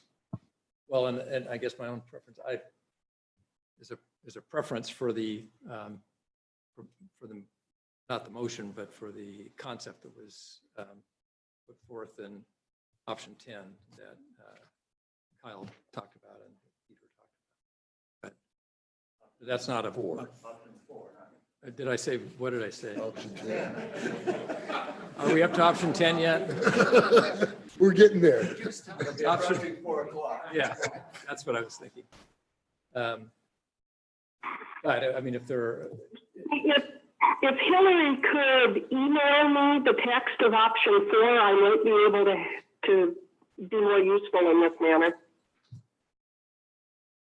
Can we get that to her?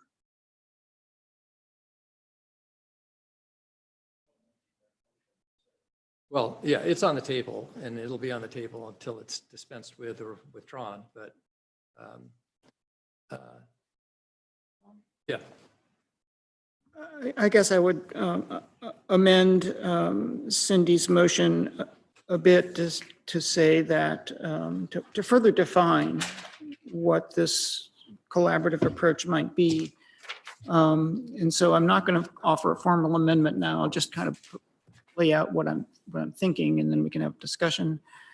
That it be a multi-stakeholder group that comes together to further refine what the issues are that will be brought to the board as part of the rulemaking process. Because I hear some things that are similar among the folks that have testified and what's in the petition. And I hear some pretty big differences, but I also hear people willing to collaborate. And if we can make any progress at all through that collaborative, these discussions, then it's going to make our role, our task here as the board members, a little bit easier and much clearer when we go through the rulemaking process. So refine it to be. I accept that modification to my motion. Yeah, so you'll have to shorten that. So you kind of wanted the collaborative manner to be, if I'm understanding this correctly, to be a multi-stakeholder group to further refine the issues that need to be addressed by the board. Is that fair? I have a little bit different take in that I do believe there should be a process so that stakeholders can provide input and the petitioners can clarify their intention in what they would like to see as a result. I'm not excited about having the word collaboration in there because of my prior comment about the tribal nature of all of this. I don't think we're seeing a real opportunity for successful collaboration in the near future. So I would prefer to be, I don't care whether it's in the, in terms of what we put exactly into the motion. But I'm really in favor of number 4 and just want to be on the record with our various comments that would help guide staff going forward. Yeah, and based on the briefing and information that was made available to me, I would lean towards the option 4 that Director Abraham read to us just recently. Could someone please email that to me so I can see what option 4 is? I think it's on its way. Yeah. Does it, Mr. Chair, does it make sense to take a short recess so she can have that and she's in front of her? I'm not. Take 10. 10-minute Take break. 10 minutes. 10-minute break.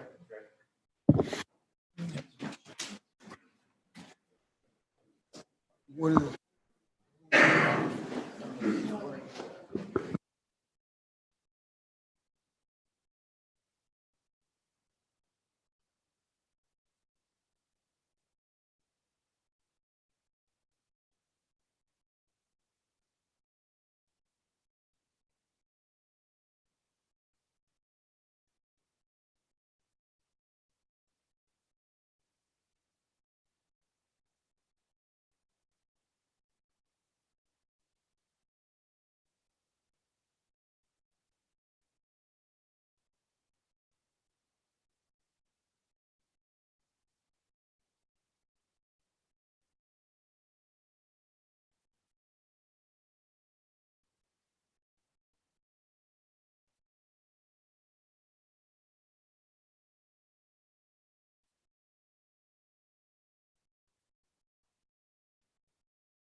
Cindy, are you back on the phone?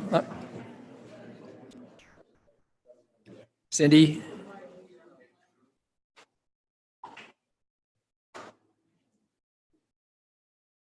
Do we know if Cindy is connected here? Yes, I'm still connected. Okay, you're connected. So you got the language, right?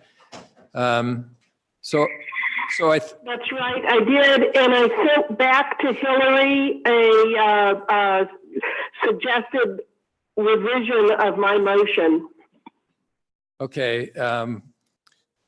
So I guess the question is, you want to press with your motion as an amended motion?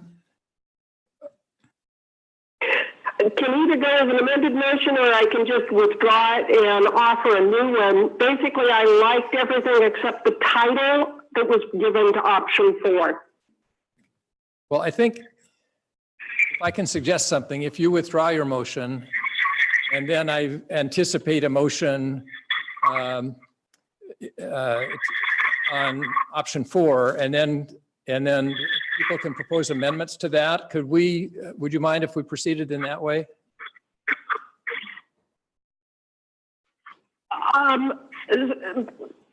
If you don't mind, I'd prefer to offer and substitute my revised language for 4. Yeah, I think Hillary's got that, so it could probably go up. And, okay, so, and I guess we have that now. So hang on just a second and we'll have that read. Yes. So And I guess I want to make sure that Brenda is okay with the modification. She's the second. Yeah, okay. accept the petition and proceed to rulemaking related to resource site protection rules for coho salmon described in ORS 527-710. To address the requirements under 527-710 sub 3 sub A, the board directs the department to conduct rulemaking to define resource site parenthetic S for coho salmon. The board also directs the department to evaluate all other obligations under 527-710-3 in the context of the board's previous and current work and current stream classification and stream protection strategies. So you'll notice in the body of what was in an option 4, the only thing that I have changed is to add the S after sites and for the potential that there may be more than one site. And then the title of it, I changed to accept the petition, direct the department to conduct rulemaking to define resource sites for coho salmon. So what my understanding is she was explaining the differences she's made from what Kyle Abraham read as option 4, and the differences from the motion option 4 was really a change to drop the better aligned water protection and site resource rules. So changing the title of the option, and then in the body of the real motion, which is accept the petition, she changed that. No, she just changed to make resource site or sites, so that perhaps there is more than one resource site for coho. Those are the changes that she would like to propose that motion now. That's what I think. Did I state that correctly, Cindy? Yes, that's right.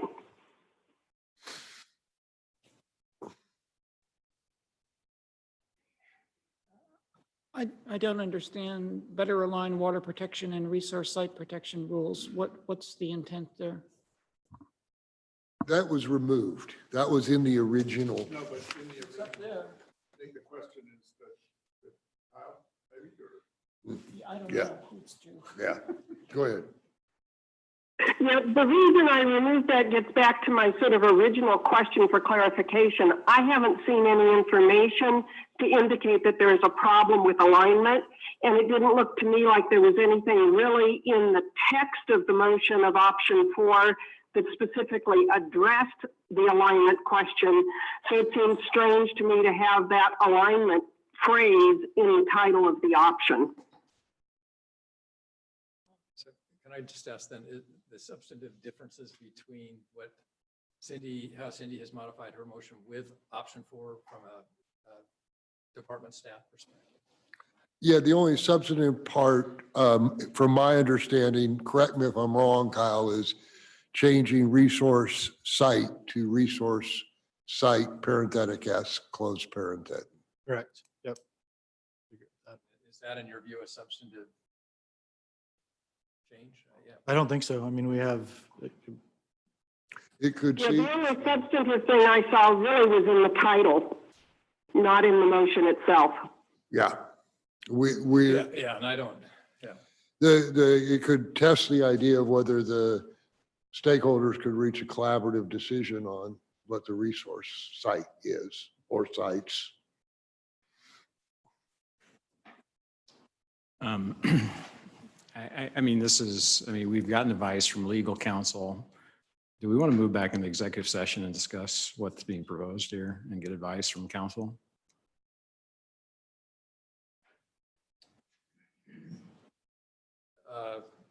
If that's the will of the board, I'm certainly happy. Yeah. Well, I mean, we're functionally throwing out a portion of, what you're being proposed in this motion is functionally changing what was originally proposed and we talked about. Well, that's what I'm trying to understand. It sounded like this is the same as option 4. That's why I was asking the question, what's the difference between this and option 4? Do you have an opinion on that, Kyle? I can offer something. So the intent of option number 3 originally was for the department to go through a process in rulemaking to connect the specified resource sites to the water protection rules. But one of Cindy's earlier questions, and I think I just now got it, was that the issue is that the resource site has not been defined for coho in specified resource site division. So the intent was to be able to go through a rulemaking process to do that. If that carries over or not into option number 4, I believe the intent could still be the same process. If we have that stakeholder engagement, that could still be one of the outcomes of that discussion. So I think it's less about, in my opinion right now, it's less about defining the process and the change in the title. Is that? so if you're asking my opinion, I don't think that substantially changes what the intent of option number 4 is. So the way Cindy has revised the words in the title and then this addition of the parenthetical S, you don't think is a substantive change, A, and B, you're not even questioning that to want to get further feedback from back. That's up to you guys. I offered my opinion.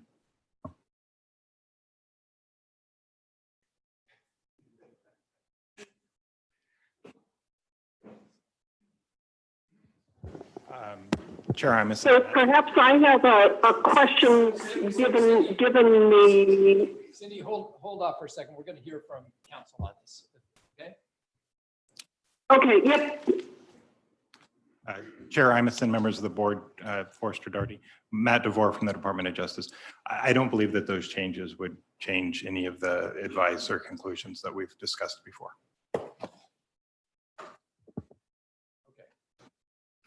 So there is an amended motion.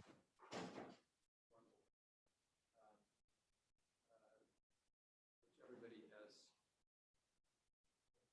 the opportunity to see now. Any further questions? So I have one question based upon the conversations that you all had because of the change that I did, and that is the last sentence in the original option 4 that I retained in my motion, to me just said that we're going to proceed with our rulemaking to define resource sites for coho salmon with an awareness of everything else we do in the context of all the other stuff we've done. If that has more meaning to you relative to a process than is apparent to me in the bare words, let me know what it is.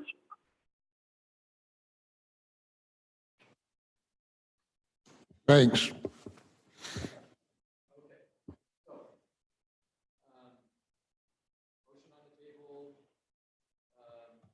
I'd like to make just one comment before we move to a vote, since it appears, that we're going to accept the petition. I just want to make sure that everybody understands, from my point of view, and I believe this is probably shared by all board members, that accepting the petition does not mean that I think any of us are accepting every claim in the petition.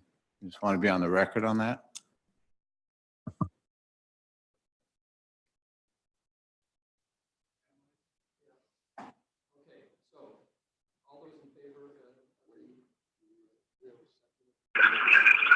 Before we get a vote, could I get an answer to my question on that last sentence? Who are you asking the question?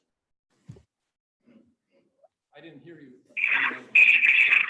Yeah, so I was asking the question, since you brought council to table, I have to assume that there is some specific meaning to the last sentence. I just want to make sure I'm not misunderstanding what is intended by that last sentence.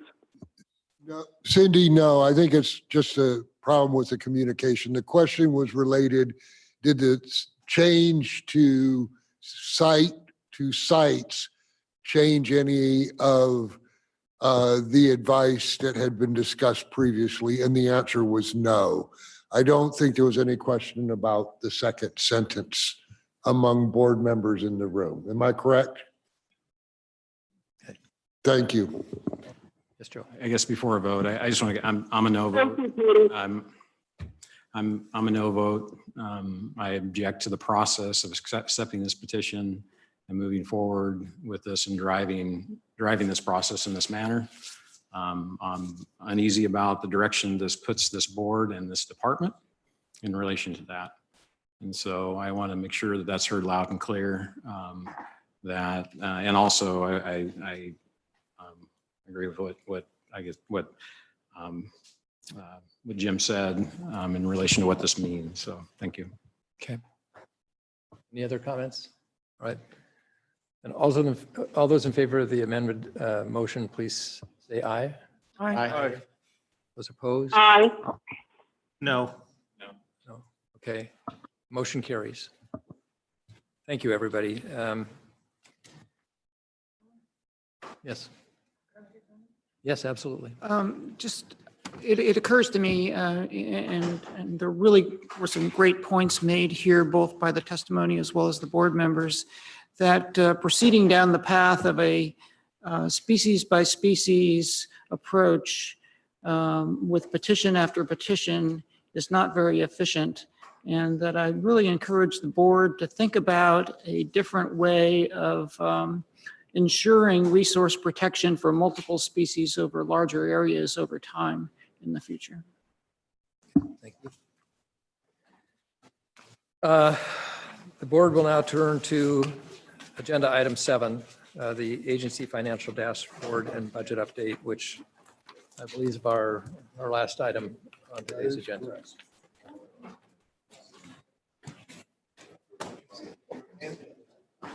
So I'm going to have to check out now. Thank you very much. Thank you, Cindy.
interested in financial analysis.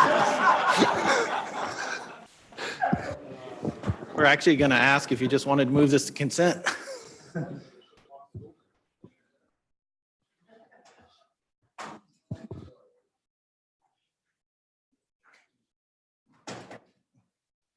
right. Good afternoon, Chair Imeson, State Forest Authority, members of the board. For the record, my name is Bill Herber, Deputy Director for Administration. With me is James Short, Assistant Deputy Director for Administration. Today, I'll be giving you a high-level overview of the department's financial status on our 17-19 biennium. Fortunately, since we are over time, this is going to be cut short due to State Forester Doherty's comments this morning on the legislatively adopted budget. He filled in a lot of the details, gave a great summary there. So you're going to have some information on that in your packet that I won't cover. So we'll end with just the financial overview.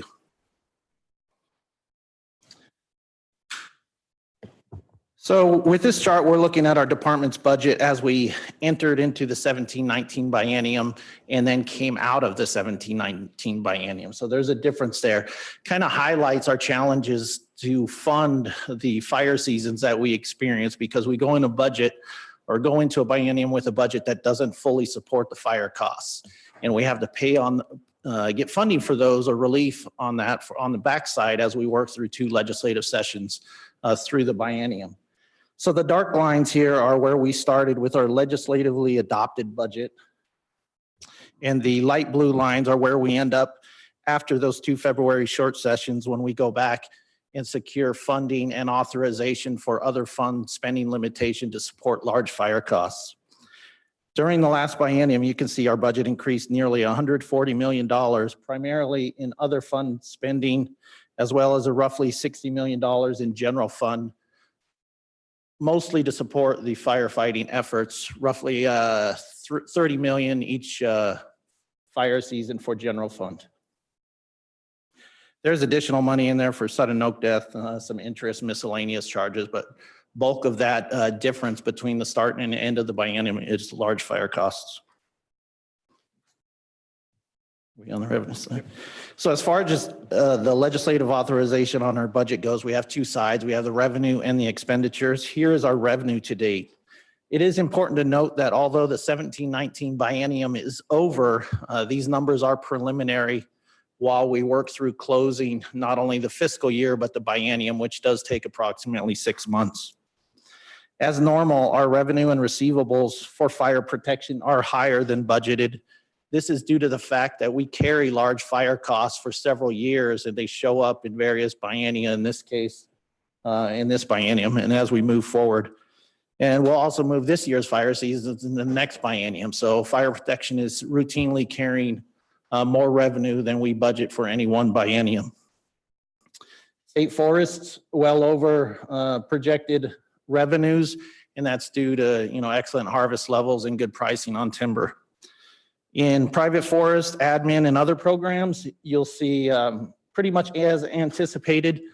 We're under budgeted, but that's due to excess limitation primarily on federal funds that we don't get the revenue through, but we do have the authorization through the budgeting process. So the other side of the coin is the expenditures. And this is where the department sits regarding expenditures in our 17-19 biennial budget.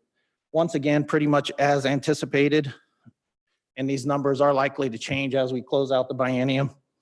Most of the underspending you see is here due once again to excess limitation that we carry primarily in federal funds. On admin, you'll see well over what it costs to run admin to the tune of $100 million. And we mentioned in our last financial update that that's the Elliott State Forest transfers that will be removed as we move into the 1921 biennium. So that's the extent of the legislative authorization on our budget. So I wanted to move into the cash picture. And this is our cash balance for our main operating cash account as of yesterday, where we're currently sitting at about $11 million. You'll notice quite the roller coaster ride as we run through 2 major fire seasons. And I'd like to explain some of the peaks and valleys because it kind of highlights the challenges that we face as we try to fund our fire suppression efforts. As you might expect, fire costs are the biggest draw on our cash accounts. The red dots show where we experience those large fires and have to pay for them. The other big draw is our line of credit payments. So every June, we carry a line of credits and we have to pay them off before the end of the fiscal year. So at the beginning of the biennium, we had a $50 million line of credit that we had to pay off. And then the last fiscal year, we actually had $75 million in line of credit that we paid off, hence the two purple dots. In orange, that's some revenue we're collecting on fire protection assessments. We actually get them throughout the year, but normally everybody waits until the November cutoff, so that's why we see spikes in November. One of the challenges is a lot of our revenue comes in at specific times, but we have to manage a budget that's having expenditures at timing that doesn't always match our revenue cycles. So next we have the draws from our line of credit. So I talked about paying lines of credit off. Well, there's certain times when we do need to make those draws. And you can see, I mentioned the first green dot there, we had a $50 million line of credit, but you can see making that 50 million draw only got us over the $25 million mark. That just shows you the amount of expenditures we were paying for fire season. And likewise, the second one, that was a $75 million draw, barely making us over the $25 million mark. And next, within all of that, we have a statutory obligation to pay counties for timber harvest, and that's a quarterly payment we make. Unfortunately, a lot of those times comes at high fire seasons that are very challenging to make those payments, but we have made them to date. Right around the corner, we have one at the end of this month, so you'll see another blue dot on that chart as we finish up this month. And then lastly, we get timber revenues all through the year, but they're usually masked by expenditures paying for fire season. But I just wanted to highlight that last blip was a bit of timber revenues coming in just last month, which kind of led us to carry this $11 million balance that we show currently. And so that actually completes my report since State Forester Doherty stole my thunder this morning.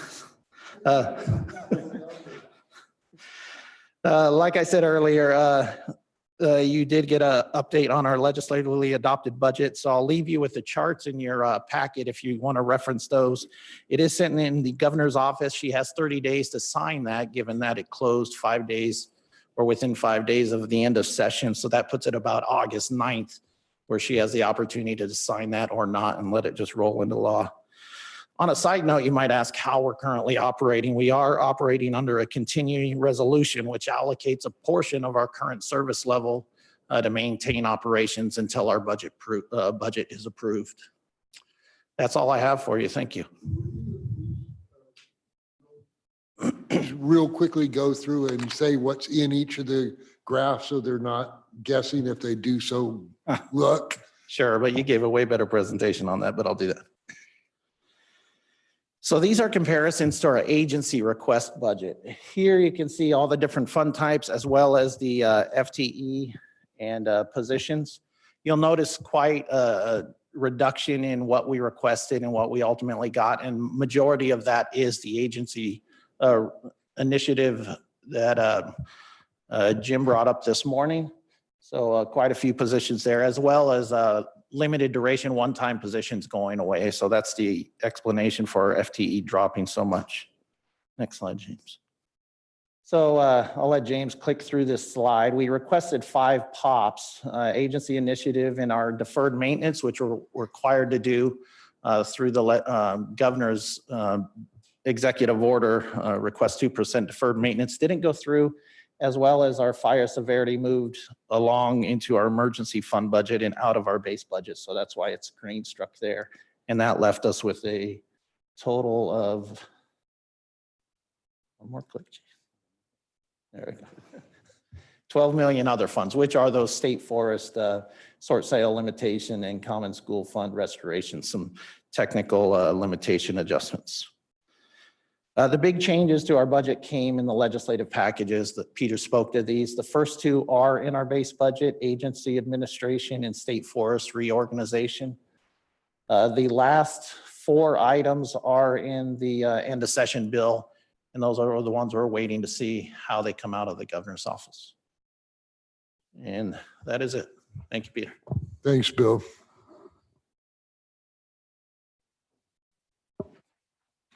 Questions? No questions from me. Any questions from any? All right then.